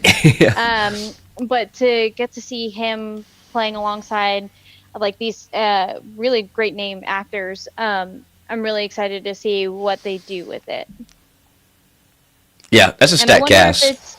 I wonder if it's actually going to be in like Spanish, and then they're just gonna have like English subtitles or whatever. Like that's also something that I'm wondering. I don't know if Viggo Mortensen speaks Spanish, but I'm pretty sure. Or Edward Norton. I don't know. I feel like he has some Latin in him. I'm not sure. I could be wrong, but anyway. I don't know anything about this. I do. I have like feelings on Bad Bunny. My feelings are he's not for someone of my age. I like the reggaeton stuff I listened to was like Daddy Yankee, which I appreciated that call out in the Super Bowl, but the rest of the music, that and the Gaga stuff. But I listened to it and I'm like, this is definitely not for me. This is for a younger generation. But with that said, he's hosted SNL a couple of times, and other than his Spanish accent, really like hindering my ability to understand what he's saying, he's been pretty good doing that stuff. He's been like sold me on his characters, and the only time I've had a problem is when I can't hear what he's saying because his accent is thick enough. So I can't remember what movie it was, or I think it was a movie. It's one of the streaming platforms, I think. But he played a villain in some movie here recently too. I think in the past 2 or 3 years. I can't remember what it is. Because he wears like a solid color, a lighter color suit. But I don't know. It'll probably come to me later after we've done get off here. So I ain't going to be hung up on that. In the comments. Right. Next on the list, one of the most grounded filmmakers in Hollywood might be stepping into one of the biggest action franchises ever made. Yeah. So Mission Impossible 9. Somehow we're making another one. I think that it should just be Mission Possible now, because clearly it's not impossible. So that's just, but yeah, we have a rumor that Chloe Zhao I think is how you pronounce her last name, is going to be directing the next Mission Impossible franchise. I didn't know that we were getting another one of these. I thought that the last one, The Reckoning or whatever it was called, was going to be the final one. Yeah, I think is this confirmed or is it like rumor still? It's a rumor that she's directing it, but that It's also, confirmed that they're doing the movie though. I don't know. Gotcha. I would have to do more research and digging into that, honestly. If she's going to do one, good for her. I think she's great. I actually liked Eternals. Unpopular opinion. I thought it was really really good, and I think she did a really good job with it. So I actually like her work. But God, we don't need any more Mission Impossibles, guys. Still billion-dollar Maybe- franchise. It is. Yeah. $1 So And then- that's the only reason. And then also maybe like Tom Cruise is done with Mission Impossible. They're going to bring somebody new into it, like they did with the Jason Bourne series. hmm That could also be a thing that they do. Well, I mean, they did Jeremy Renner one, but then they hopped right back into Matt Damon after that one. Yeah, because And everybody like wanted Matt Damon. how Tom Cruise is though. Do you really see Tom Cruise prying his hands off of being in the Mission Impossible movies? No, but believe he's it. an executive producer. He's still going to make money off of it. Oh yeah, Yeah. Make a cameo here and there. yeah. Yeah, and then he might like help out with like stunts and stuff, especially because nowadays he's doing more and more of his own stunts. So I feel like he would also help out doing that, like Jackie Chan does. Yeah. Let's see. So, a major animated franchise just locked in a voice that the fans definitely know, and it could bring a whole new energy to the next installment. Kristen Bell just got announced for the voice of Amy Rose in the new Sonic the Hedgehog 4 movie that's coming out March 19th of 2027. Yep, and she's definitely no stranger to voice acting. So Elsa from Frozen, right there. She's I'm not Anna. against it. Is she? She's Anna. Elsa is Endiza Menzel. Oh, okay. I thought Indisa Menzel was just the singing voice. I didn't realize she was the actual talking voice too. My bad. Crap. I haven't been thinking that's been her this whole entire time. It's fine. I'm not against this because Kristen Bell can play a lot of different roles, so she can Yeah. definitely play the sweet Sonic love interest. Yeah, I feel like she has enough pep in her step, like enough like perkiness that. Oh yeah.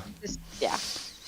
I love her in live action stuff too. Like Forgetting Sarah Marshall was hilarious. Like Oh my absolutely God, love that yes. movie with her in it. Yeah.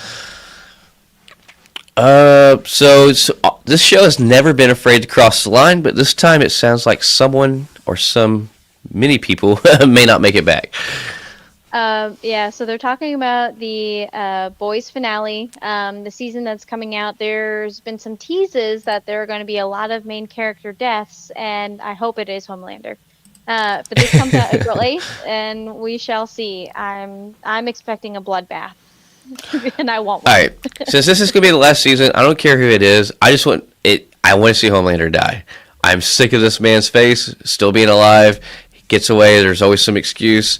Like we need to see. Since this is the last season, we need to see his death on screen, and it needs to be gruesome. So I love this show, The Boys. One of the things that I would always point out is, so I'm gonna say stuff from the comics that I know. Okay. I never read these comics, but I do know a lot of the story from the comics. The show has been, while keeping the tone of the comics, it has never been that attached to the comics. So, with that said, your dreams of Homelander dying, if it follows any of the comic tone, is going to happen. It's going to happen. And it's going to be Please. glorious. Please. But I not hope. before it gets worse for regular humans. Yeah. And I mean, I have theories that go along with the comics ideas, but one of the early theories was if they followed the comics was Black Noir was really a clone of Homelander. And that's how they keep him in line, but Homelander didn't know it. Huh. Interesting. Okay. But Black Noir, the original Black Noir and the new Black Noir, clearly Yeah. not clones. You can actually tell this now. Right. So it's amazing what they could do with this or how they're actually going to do it. And I can't wait to see this. Yeah. I'm Yeah. so excited for this show. This show is one of the best superhero shows on television, Yeah. from front to back. Yeah. No, absolutely. And then now also realizing from the last season of Gen V, how are they going to tie in the actual new characters and of the resistance of Starlight's resistance and everything? I'm really excited. Yeah, same. Anything the boys spin-offs or the main show, I've been in love with. It's been so good, and I think the whole idea of it is because let's be honest, like even outside of like, oh, this is so much more raw and gruesome and still like the MCU and DC. But let's be real, this is exactly how it would be in real life if superheroes were true, and that's what I love about this is like, it's awful to think that this is how it would be, but this is exactly how it would be in real life.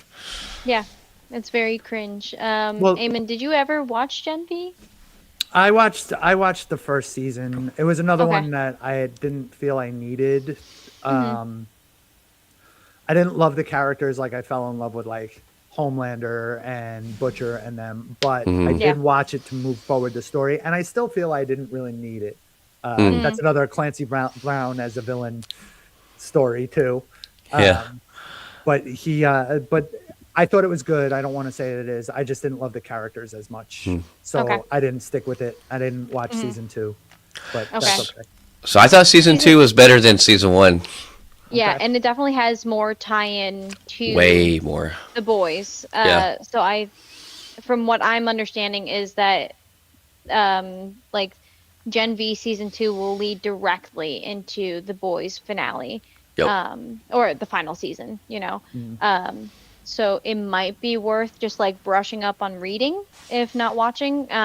But yeah, there are some things that happen in season 2 that are tied.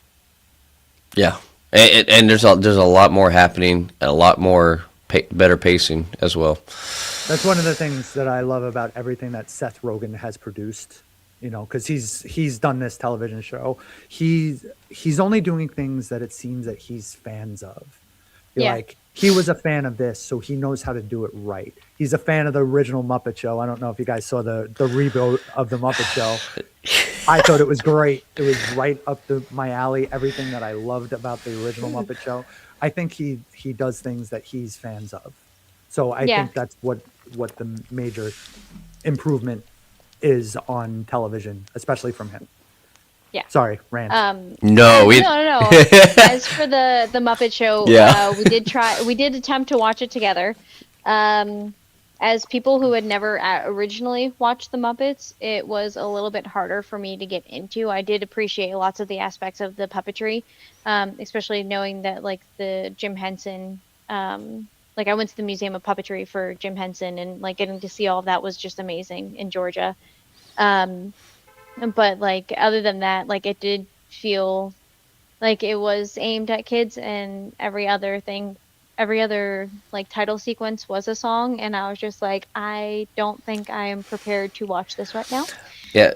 So I didn't finish it, but I did appreciate that they did it, and we did see that Seth Rogen was in it for like 2 seconds, and he probably is in it again after 10 minutes in, but Yeah. But it's a short, easy watch. I would encourage you to go back to it and look at it as I did say the original Muppet Show AD because from the 80s, He said from the 40s. From the 70s called and you out. 80s. He did, but I say I'm old all the time. That's fine. From the 70s and 80s, I used to watch the repeats on whatever channel it was on, and I used to watch it with my dad. So this was a good it was a good nostalgia hit for me. And so like this was exactly what I remembered. I mean, fandoms are all what? Nostalgia, really? Right? Yeah. So this one is one of my, I watched this with family. This was the exact thing that I watched it. And if you watched it with, your kids, if you watch the replays with your kids, you might have the same kind of feelings. Like the original 70s. They're all on the Disney Plus too. You can watch and see how, you can compare and contrast the two. But it was exactly what I wanted. Yeah. Thanks, Yeah. AD, for laughing at that. That was very funny. Yeah, I even as a kid, when I was a kid, Muppets was on a lot growing up. But even as a kid, I couldn't get into the Muppets. Like I actually told them right before we turned it on. It's like, remember as a kid, not really caring for the Muppets too much. I mainly liked the two old men heckling up in the balcony. But yeah, I don't know. Yeah, I may try to give it a rewatch. But like it's funny. We both watched, I think, 10 minutes of it, maybe 12 minutes, and we both like kind of all of us looked over at each other at the same time. I was like, yeah, we're gonna go ahead and turn this off. We tried. Well, We had other things that we wanted to watch, to be fair, as well. And then the only time that I have any type of connection to the Muppets is when I went to Disney. There was a Muppet show that was like a 4D type. I don't know if you've ever like seen it or anything, but that's what I grew up with. I used to go to Disney with my family, and that was how I was connected to the Muppets. So I was like, oh, something for the Muppets. Sure, I'll throw it on. But yeah. And look at me now, one of those heckling old men, which is correct. That's the best thing about the Muppets to this day. I still think. Give it one of those old episodes a shot, and then retry it and see. Like, you may not like it, it may not be for you, but at least you'll see what they were going for and compare. And for contrast sure. that. So, and they were a little bit more adult humor oriented back then too. I think they tried to do that a little bit, but they went more into the kid side of it. Yeah. Also, I don't understand the whole fascination with Sabrina Carpenter. That's just me. So I didn't understand why that there was like so much of that. So I was just like, if I wanted to watch the Muppets, I wanted to watch the Muppets, but I felt like, well, that's one of the original Muppet Show things. They'd have the guest stars at the time on, and they would be in almost all the sketches. So like, they had Mark Hamill on right when Star Wars came out, so he was in a lot of those sketches. Rita Moreno, who like younger people would know, she was in younger people. Now I'm saying she was in Oz. She was in a lot of things from back then. She was the nun in Oz, if you ever watched that show.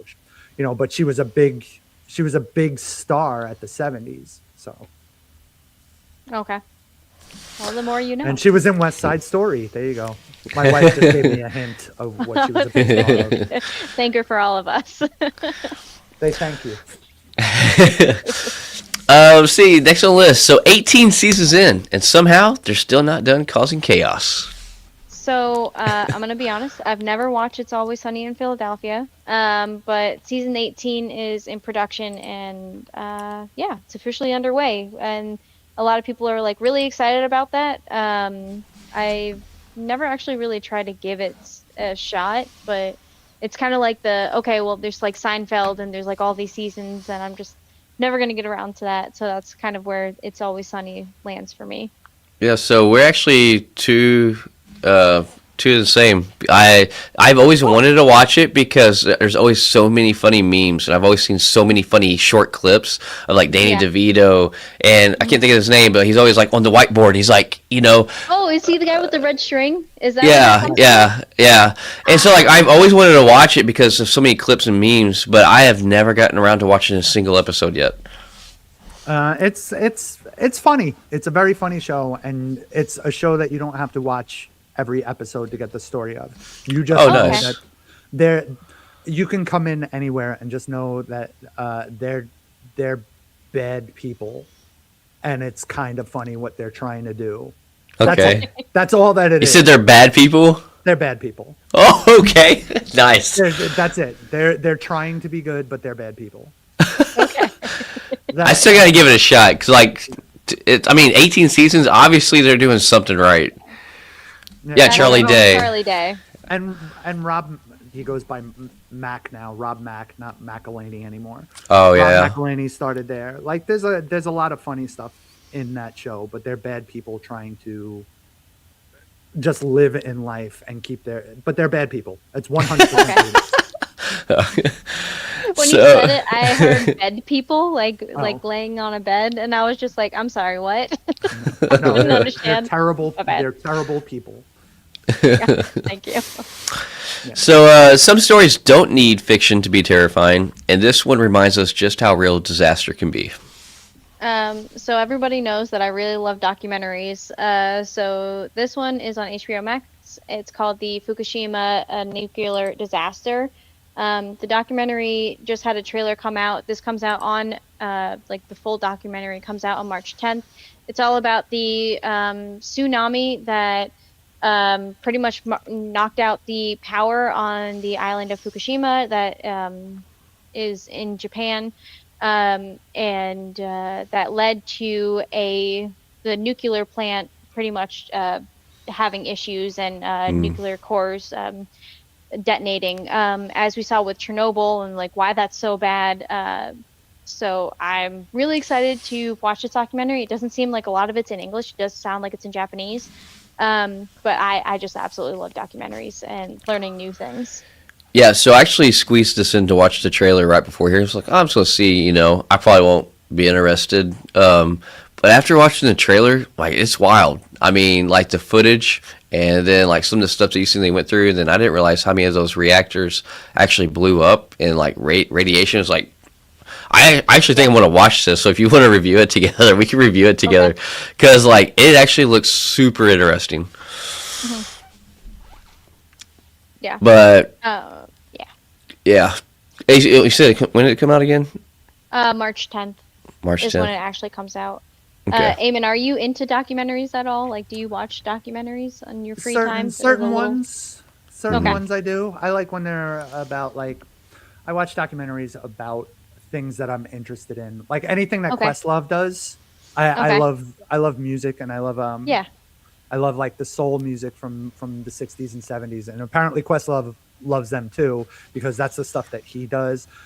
We watched the 50 Cent Diddy documentary. Oh, yeah, that's good. We did too. That was a fire one. I love a good old rock and roll documentary. Disaster stuff and sports stuff, I kind of you got to really get me into it. But when it comes to, like, I like a good music documentary is where it ends up. Did you watch the Fire Festival documentaries? No, because I hate Ja Rule. I'm from New York. I don't want anything to do with him. Correct. No, this majorly like shits on Ja Rule. So I would suggest that you watch one of them. Okay. I watched the Woodstock ones, the Woodstock 99 ones, and I went to Woodstock 99, so I can compare and contrast. Oh, I had no idea. Yeah, no, that was a fun time for me. We left before the fire started. We were smart. A bunch of us, not me, I wasn't the smart one, but a bunch of us started noticing everything going, like starting to get a little vicious and getting ready. And my friends were like, we got to go. And I didn't drive, but I was like, no, I don't want to go. And they were like, well, then you got to find a way home. And I was like, no, I'm just going to go. I'll just go with you. That was a good decision. But I have a piece of the wall that they started to break down. I have a bunch of what do you call it? Like the little magazines that they give you telling you what's going to go on. I have like handfuls of them. Like the brochures. Yeah, they're more like magazines. Okay. They're bigger than brochures. They're bigger than like a run of show or anything like that. It's, and AD's asking, wait, you were there? It was great. AD's saying I don't like how they blamed the artists for what happened, but it wasn't only them, but it was they definitely didn't help it, because there should have putting Korn after, I don't remember the exact lineup, so if I get it wrong, don't hold me to it, but putting Korn after Rage Against the Machine, probably not the smartest idea for a bunch of aggressive 20-somethings in a locked place, and then having Metallica run off the night, probably not having a bunch of aggressive males in that area ready to go, and then having Limp Bizkit go, yeah, I'm going to stage dive into this massive crowd and surf on a piece of broken sound pieces. So it's not the artist's fault. They were feeding off the energy, is what artists do. But what the fault of that place really was is there was nothing you could get for less than $10 food wise. And this is a time when like meals, it's not like now where everything's like $15. Hmm. Like going to Burger King would cost you maybe $3.99 plus tax. But then $10 for just a burger, not a meal, was really what did it. And there was no free water around. That was another Oh. problem. It was very gross. Wow. And yes, AD, they didn't help at all. The lineup is not their responsibility. The artists just went out and performed. I will not blame the artists fully on this. But yeah, and at the time, that's like $40 today, AD is saying in the chat. And yeah, that sounds about right. You spend $15 on McDonald's now, you're spending 40 to 50 for just a sandwich. Yeah. It was too much. So Absolutely. Goodness. and yeah, and it smelled bad, and it didn't rain, and it was on a place. It was on an, I know Tay. I don't know if you speak about your service at all, but it was on an old military base that was, I guess, retired or something. So there was no decommissioned. Yeah. There was no shade. Yeah. And was just like and when the sun beats down on a parking lot, like exactly what that feels like. So think about it on a tarmac. I think That's I what you got. lost. I think I lost 20 pounds over the weekend that I quickly Oh, came back. wow. That's how much. No eating, all walking in the heat, no water. I was probably super dehydrated too. So, but Yeah. all of these things. Because I also know that I didn't. Might be a little gross. I didn't go to the bathroom the whole weekend, and I Yeah. didn't have to. Yeah. So that would have been a because you weren't problem. drinking anything. Yeah. Yeah. Or eating. Yeah. That makes sense. Wow. Yeah, no, it was. I would never trade that experience away, but Yeah. I wish it was better. I wish it was a better Yeah. experience. Goodness. Wow.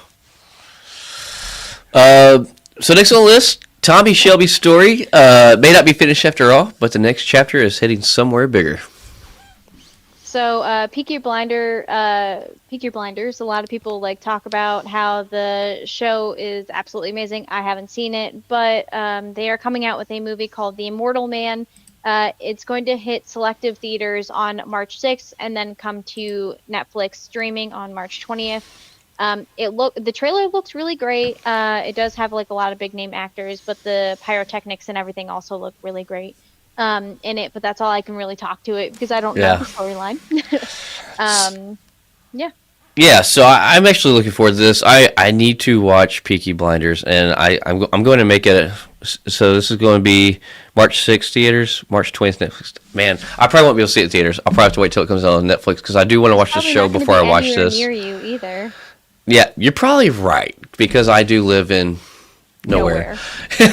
But man, I mean the cast. I mean this trailer shows he comes back. Cillian Murphy's character comes back because his son is now running everything, and he's just a loose cannon. And his son is played by Barry Keoghan, which also was just in Crime 101, which I'll mention a little bit later. But it looks wild. And then what's his face? It plays Abomination Hulk and TV show Lie to Me. He's in this as well. The cast looks phenomenal. The trailer looks great. For not even knowing what happens in Peaky Blinders, which Eammonn, you said you watched the first 2 seasons, right? First 2 episodes. First 2 episodes. So what was your personal thoughts on it? Those first 2 episodes. Well, from what I understand, it's based off of a real gang. I don't know if that was the name of the gang or something in Ireland/England. They were an Irish gang in England, and they used to hide razor blades in the brim of their hat. So if somebody were to cross them, criminally or otherwise, they would take the razor blades out and blind them. That's why they're the Peaky Blinders. Damn. I mean, the first couple of episodes that I watched were good. It was a good story. I personally, it takes a lot for me to get into gang style shows. Okay. I like the last gang style show that I liked was really like The Sopranos. After that, I'm not too far into it. And even then, after the second season, I'm out of The Sopranos. I don't think it's the best show on television anymore. Yeah. So was this during Prohibition time period, so the 1920s? Yeah, about Yep. that. But I don't think it was Okay. prohibition in England at that time. So Okay. Yeah, but it is like that. Yeah, we're in that style clothing and stuff like that. Yeah, that's Um, what I got from the trailer itself. yeah. So hopefully I can get around to watching that because this trailer does look pretty sick. It looks sick without even knowing the backstory. It looks good just in itself. But next on the list, we have one of today's most respected directors is stepping into one of the most iconic sci-fi mysteries ever created. The X-Files is getting a reboot, and Ryan Coogler, who we knew from Black Panther and Weapons. No, not Weapons. Sinners. Yeah. Sinners. He's working on the casting for this new X-Files reboot. Yeah. I didn't really watch the old one. I didn't. Didn't they actually do maybe not a reboot or a continuation a few years ago of the original one from the 90s, I think. they did. They did a couple of movies too. Okay. Is this going to be a movie, this X-Files thing, or is it going to be a series? I think it's going to be a TV series, from what Yeah. I'm understanding. I could be wrong. I think it is too. I mean, Ryan Coogler has done nothing bad in my opinion so far, so Yeah. I would give it a shot. There's not been one thing.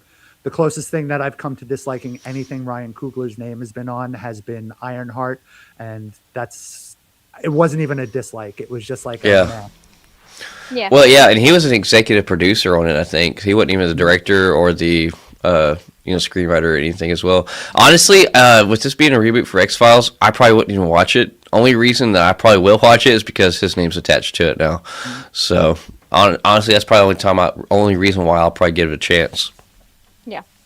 The Sinners was my favorite movie of last year, so Coogler has at least a chance from me. Oh yeah. That's why I'm willing to at least give the first episode a shot. Yeah. And then we'll see from there. So some voices define generations of storytelling, and one of the greats is finally getting his permanent spot in Hollywood. A lot of stars have a star on the Hollywood Walk of Fame, and this year we have Keith David that will be getting his own star on there, which is actually really cool. Finally, this man has done so many voices, especially with y'all in gaming. He's done a lot of voices in gaming. My personal favorite is Goliath from Gargoyles. That's my favorite voice that he does. But man, this guy has a resume a mile long. I'm shocked that he's just now getting it. I think he should. Personally, I think he should have already had one. So I'm really happy to see this happening. Yeah, there's a lot of actors like that are just now getting their stars. Yeah. But as somebody who's been to the Walk of Fame, like, it's just kind of there. Like, I took a picture of a couple of stars, one of them being David Bowie, just because I love David Bowie. But, like, yeah, it was just like, all right, cool, saw it, and moving on with my day. It's not like I, like, go down all of the stars, and, you know, I do like that everybody gets their own piece of Hollywood, and that's really awesome, but yeah, it's touristy interaction. And he deserves it too. He's more of a character actor in live action. People know his face and they know his voice, but they may not know his name. I think he deserves it. I think he's been great. He was the Eammonn in one of my favorite science fiction movies, in the one with the Chronicles of Riddick. He was in. Oh, yeah. And I thought, I love those first two movies. Yeah. But you know, so, and he's done so much other stuff, so he deserves it. Yeah. And I got nothing else to say about it. There's no wrong here. Yeah. I feel like we all feel like it's well deserved. So, next on the list. So it's been a long time since we've had a good heist movie that actually feels sharp and layered, and this one might remind you why the genre used to be so fun. So, yeah, Go see Crime 101. I did. Did you enjoy it? I thoroughly enjoyed it. I actually recommend you to go see this. I haven't seen a good heist movie probably in a long time that's really caught my attention that I thought wasn't just or like they didn't put a lot of effort and time into it. The cast is phenomenal. You have Mark Ruffalo, Chris Hemsworth, Halle Berry, Barry Keoghan. They're all in it. Is there some couple little things if you want to pick it apart? Sure. Overall, I think it was really good. What was wild is you have all these characters and you kind of have them involved in their own world and what they do completely different from one another, and their paths all intersect and cross, and there's depths to all of these characters, and it really makes you see. It doesn't justify why people will think or maybe act and do wrong things, such as with heist or immoral things when it comes to certain things, but it definitely makes you stop and think, like, if I was in this situation, would I do this or what would I do? They do a really, really good job of these characters all being different and really making you stop and be like, man, I don't know what I would do if I was in their situation. But I strongly suggest watching this. It's really, really good. Yeah, I would watch it again. I probably will watch it again. Not in theaters, but like when it comes to streaming. Okay. But yeah. But yeah, so next one's for Tay. It's wild how differently we view early 2000s television today, and this documentary forces that conversation. So on Netflix right now, there is a 3-part documentary series. Like I said, I love my documentaries. But a 3-part documentary series called Reality Check Inside America's Next Top Model. I'm going to just talk about it for a little bit. It's just like it dives into what the thought process was of how they started in America's Next Top Model and then how it became what it became. They did interview the Jays and Tyra Banks. And I thought it was like really insightful to get to know the behind the scenes. I still have so many more questions. And it seems like Tyra Banks is trying to reboot it or something. I'm not really sure what she's trying to do. I would not support it. But I thought it was interesting to see like how they got where they were. And yeah, because of how it started, it wasn't great, but because the doors were open, we do have like plus size models and just people of just like so many different ethnicities now that are models, and that is really cool. But it's a shame that it had to start the way that it did. Yep, I think I've only seen one thing ever in my life with Tyra Banks in it, and I don't know if I should even admit this, but Is it life size?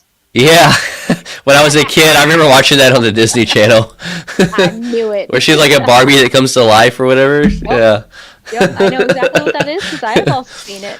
I was really young, and it was just on the TV, so yeah. But I remember when she was just a model, so that's all I know about her. Yeah. How many years ago was that, Eammonn? No, I'm giving you crap. Damn. Too many age jokes since we started this episode. They're just sitting in my head now. I'm older than all of you. I get it. I can live with it. It's funny. So last on the list, these toys aren't stepping back into the spotlight, but the world around them isn't the same. Are stepping back into the spotlight, but this world around them isn't the same anymore. So, Toy Story 5 has an official trailer that came out about 3 days ago. This comes out officially to theaters on June 19th. And really in the trailer, you get to see the what we kind of grew up with regular toys and what kids are now growing up with, which is technology, and how the two clash. And I think it's like it kind of actually has me hopeful for Toy Story. I'm so glad you said this.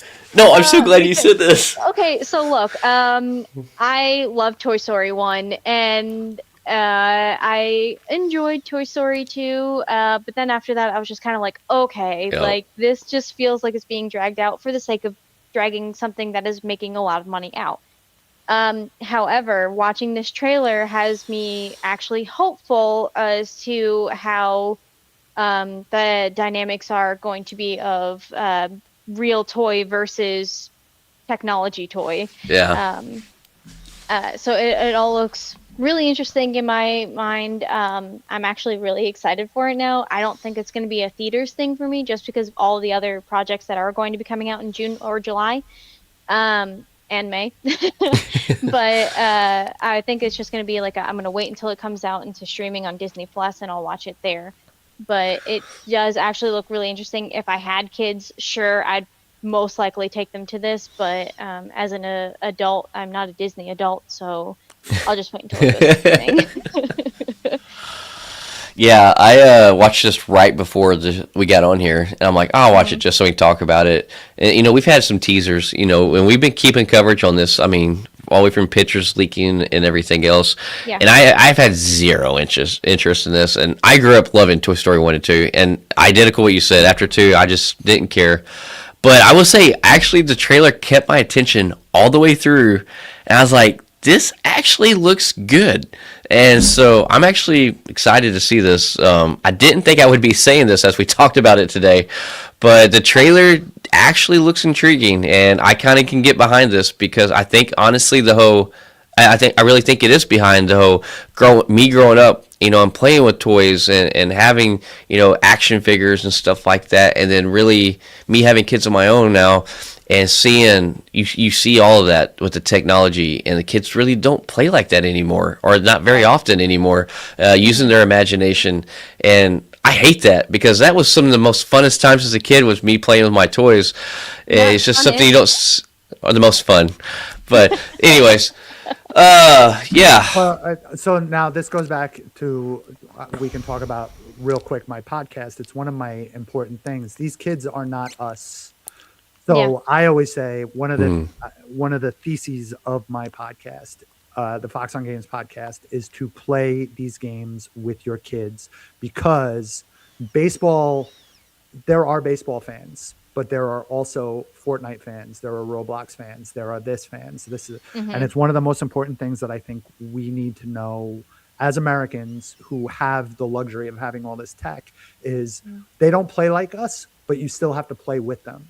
So Yeah. I earlier today I played Legend of Zelda Tears of the Kingdom with my nephew via a video, right? It's one of the best things to do because he gets to learn how to do all this stuff. He gets to figure out his own stuff, and he doesn't play cars like I did. He didn't play with. We'll go back to the 40s again. He doesn't play with Matchbox cars the way I did. He doesn't build sets the way I did. He does build Legos, but he builds them in 10 minutes. He's smarter than I was. I couldn't build the things that he did. But like, they don't play the same way I do, but it's still important to play with them. And I think that's something that's lost on millennials, the late Gen Xers, and even the older Gen Zers. I think it's lost on them because every one of this group played with something that was a toy before the Gen A's got into, and even the later Gen Z's got into, we're only doing touchscreen stuff. So it's one of the most important things that I think we as a society need to pay attention to. Oh yeah. Yeah. Well, it's just like kind of like our grandparents, right? They probably didn't get the idea of us playing with action figures because they're like, "Why are you not playing with a stick and a wheel?" Or building mud pies. And so, no, I mean, honestly, it's funny, but it's true. I mean, every generation evolves is different, and I think it's so easy to catch yourself and be like, "Oh, why don't you do this?" Just because that's all we know. And that's not the right mindset. I mean, should we be very aware of everything as it evolves? Yes. But I think it's also very important to have an open mind to the evolution of humanity in general. Yeah. Something that I did do growing up with my dad was play video games. So, when I was a wee little lad, right, I was, I played PlayStation 1 with my dad, and we kept that like tradition of playing video games together. So, that was something that was his passion of video games like Atari and like all that, right? That went into now PlayStation, that was a newer generation, and then I was playing it. But now, like, he doesn't play like video games like that anymore because he doesn't have a console. But I'm over here with like a PS5, and I'm like, this is the best thing ever, and this is what I pay all my attention to.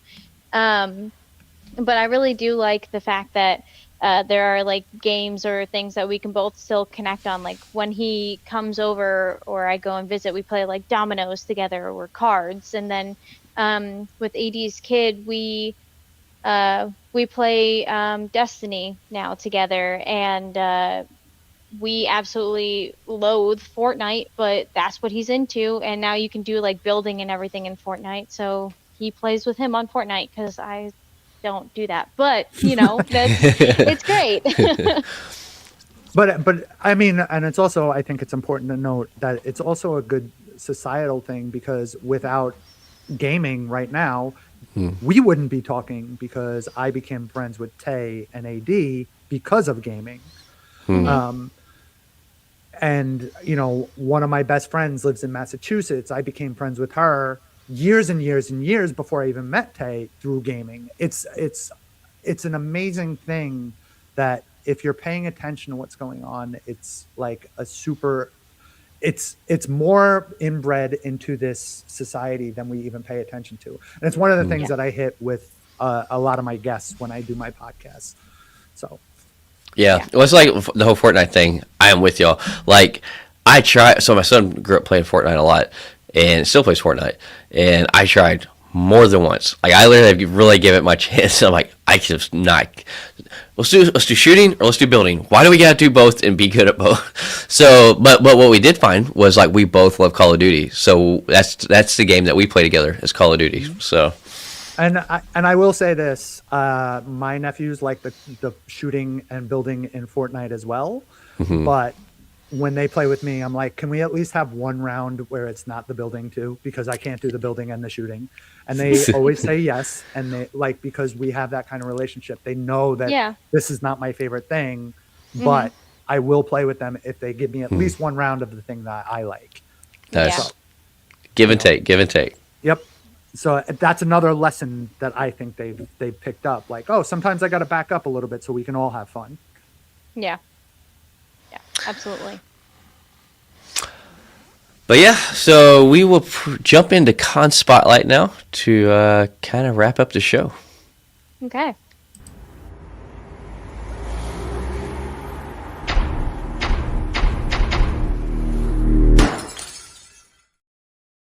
So today's Con Spotlight is going to be Emerald City Comic Con, which takes place in Seattle, Washington. It's going to be March 5th through the 8th. And there is so many guests. So many great guests. Like, this is a stacked list. So right off the bat, Hayden Christensen. Why would you not? If he's going to be there, I can promise you he's going to be on our list that we pick. If you don't know what he's in, why are you alive? Next on... We're all laughing at AD. Apparently, your pet, is this your dog? Who's Melody? Yes. Yeah. That's my dog, yes. In the chat, it says oi out of nowhere, like somebody said something terrible. And then I guess your AD's pet dog, your guy's pet dog. Yeah. No oi, carry on. That's absolutely amazing. So second on the list is Ian Somerhalder, as we all know from Vampire Diaries, Lost, and Smallville. Probably most everybody's from Vampire Diaries, though. And then we got the OG William Shatner's going to be there. Obviously, Star Trek and all those god-awful commercials.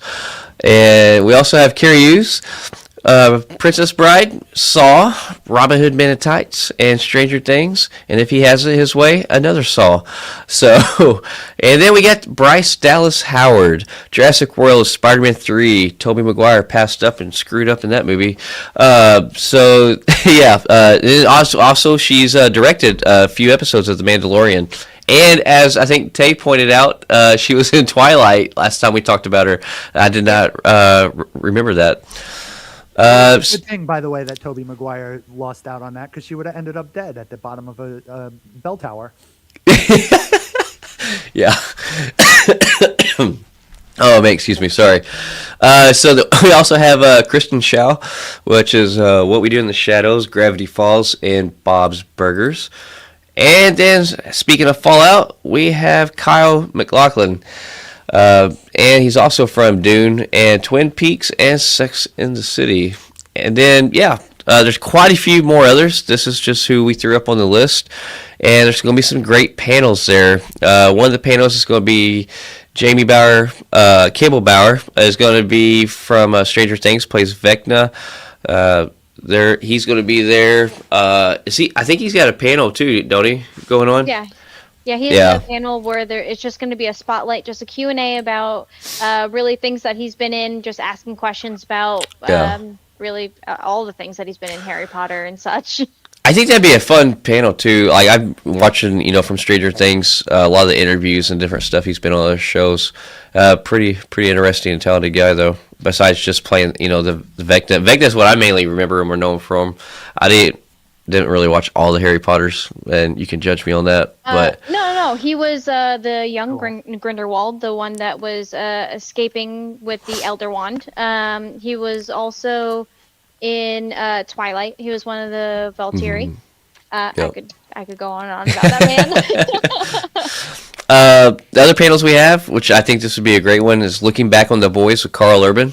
That would be going on Friday, March 6th. And then, obviously, this is hands down going to be probably the best panel there, or at least the funniest panel there. Let me say that. Hooked on a Feeling Guardians panel with Michael Rooker and Sean Gunn, which is on Saturday. So, yeah, that is Emerald City Con in Seattle, Washington. So, I see on the list you also have some stuff that's streaming that I seen that you want to watch, and I put Blake Inte because all three is these are actually all three on my list too. So I'll let you go ahead and mention those. Right. So some products came out onto streaming as of recently. Just want to highlight them real quick. So if you guys were looking forward to seeing them in theaters and like me never got around to it, here's just a couple of movies that I found that just started streaming this week, and you can check them out. So The Rental Family, that's with Brendan Fraser, and that's on Disney Plus. The Eternity, which is on Apple TV, that is with ScarJo. No. Oh no! I mean Elizabeth Olsen, Miles Teller, and I can't remember the third guy or the third person. But I mean that is also a stacked cast. And if you don't know any of these, look it up. They are all kind of comedies except for this last one, which is the Sing Song Blue, which is with Hugh Jackman and what's her face? Kate Hudson.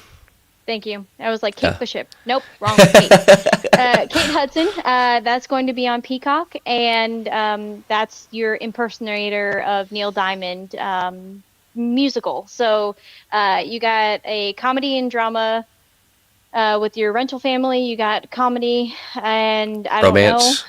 Probably, romance. You're right. Yeah. With Eternity, and then musical, and probably also drama. A little bit of comedy also probably with Sing Song Blue. So you have a little bit of something for everybody. If you have any of those streaming services and are looking for them, there you go. Yeah. And Eammonn, you want to give a shout out to where everybody can follow you? Definitely Fox on Games on Spotify or Apple Podcasts. Everywhere but YouTube. I don't know why it's not on YouTube, but it isn't. But anywhere you download podcasts, you can find the Fox on Games podcast. You'll see a little controller. And, it looks kind of like Tetris, but is legally discernible. But, there is one thing that I wanted to bring to your guys' attention that I kind of wanted a little surprise on. This is 40 years of Legend of Zelda this year. Ooh. Okay. Since it first came out. Next year, it'll be 40 years since it came out in the U.S. And know what's coming out that year, supposedly? The film. Movie. Yeah. So I would expect to see a lot of Legend of Zelda media making its way slowly in because Nintendo's not big on, we didn't get a lot of Mario media this year. Mm-hmm. We got them on the off years, but this year is also 40 years in America for Super Mario Brothers. Okay. So just, keep your eyes out for that. And then another thing that may have flown under your radar that's video game related, but it's also broader geek related. Craig Mazin is doing Baldur's Gate as a TV show when Last of Us ends. Now, we all know this as a video game. Probably most of us know it as a video game. Yeah. But it's a deeper thing. It's connected to Dungeons and Dragons. And more importantly to me, it's my favorite world in Dungeons and Dragons. It's the Forgotten Realms. Okay. So if you know anything about Dungeons and Dragons and know about Catterley the Cleric or Drist the Dark Elf Ranger or anything like that, probably their most popular kind of world they have. This is a fantasy series that I'm hoping that Craig Mazin, who has done nothing but excellent work, can make happen very well. So that's what I want to point out to everybody to keep your eyes out for. No, that's awesome. I had no idea that they were making that into a video game, or not a video game, sorry, a TV show. Because I knew it was a video game. I knew it was a video game that I wanted to get into, but never got really into it because AD isn't into D&D. So I was just like, okay, well, that's eventually like down the line whenever I get around to it, and it's been years now, so haven't gotten around to it. But I really did like anytime that I played D&D, I enjoyed it. So yeah, I look forward to that. I would look out for the books. It's by my all-time favorite author. I don't know if he writes anything good anymore, but he used to write the stories in that world. And I mentioned all the characters that he came up with, and they are very, very famous in that world. He also wrote some Star Wars stuff. So like he writes the way Star Wars movies kind of look, the action battles. And who is this? Like, his name is R.A. Salvatore. Okay. So Okay. that's it. Interesting. Well, thank you. Yeah. And thank yeah. you for coming on. It was an absolute pleasure having you. Always. You guys, always. I'll do this anytime you guys want me to. Yeah, no, for sure. It's always a great time for real when you're on. So I love getting your insight on stuff because it's usually is more in depth into some things that we're not, and then it's also I like how it's different than a lot of our opinions too. I like having the variety on here. Yes. But all right, thanks everybody for being in the comments, catching us on live. Catch us next Sunday for a pre-recorded show, and we'll catch everybody later.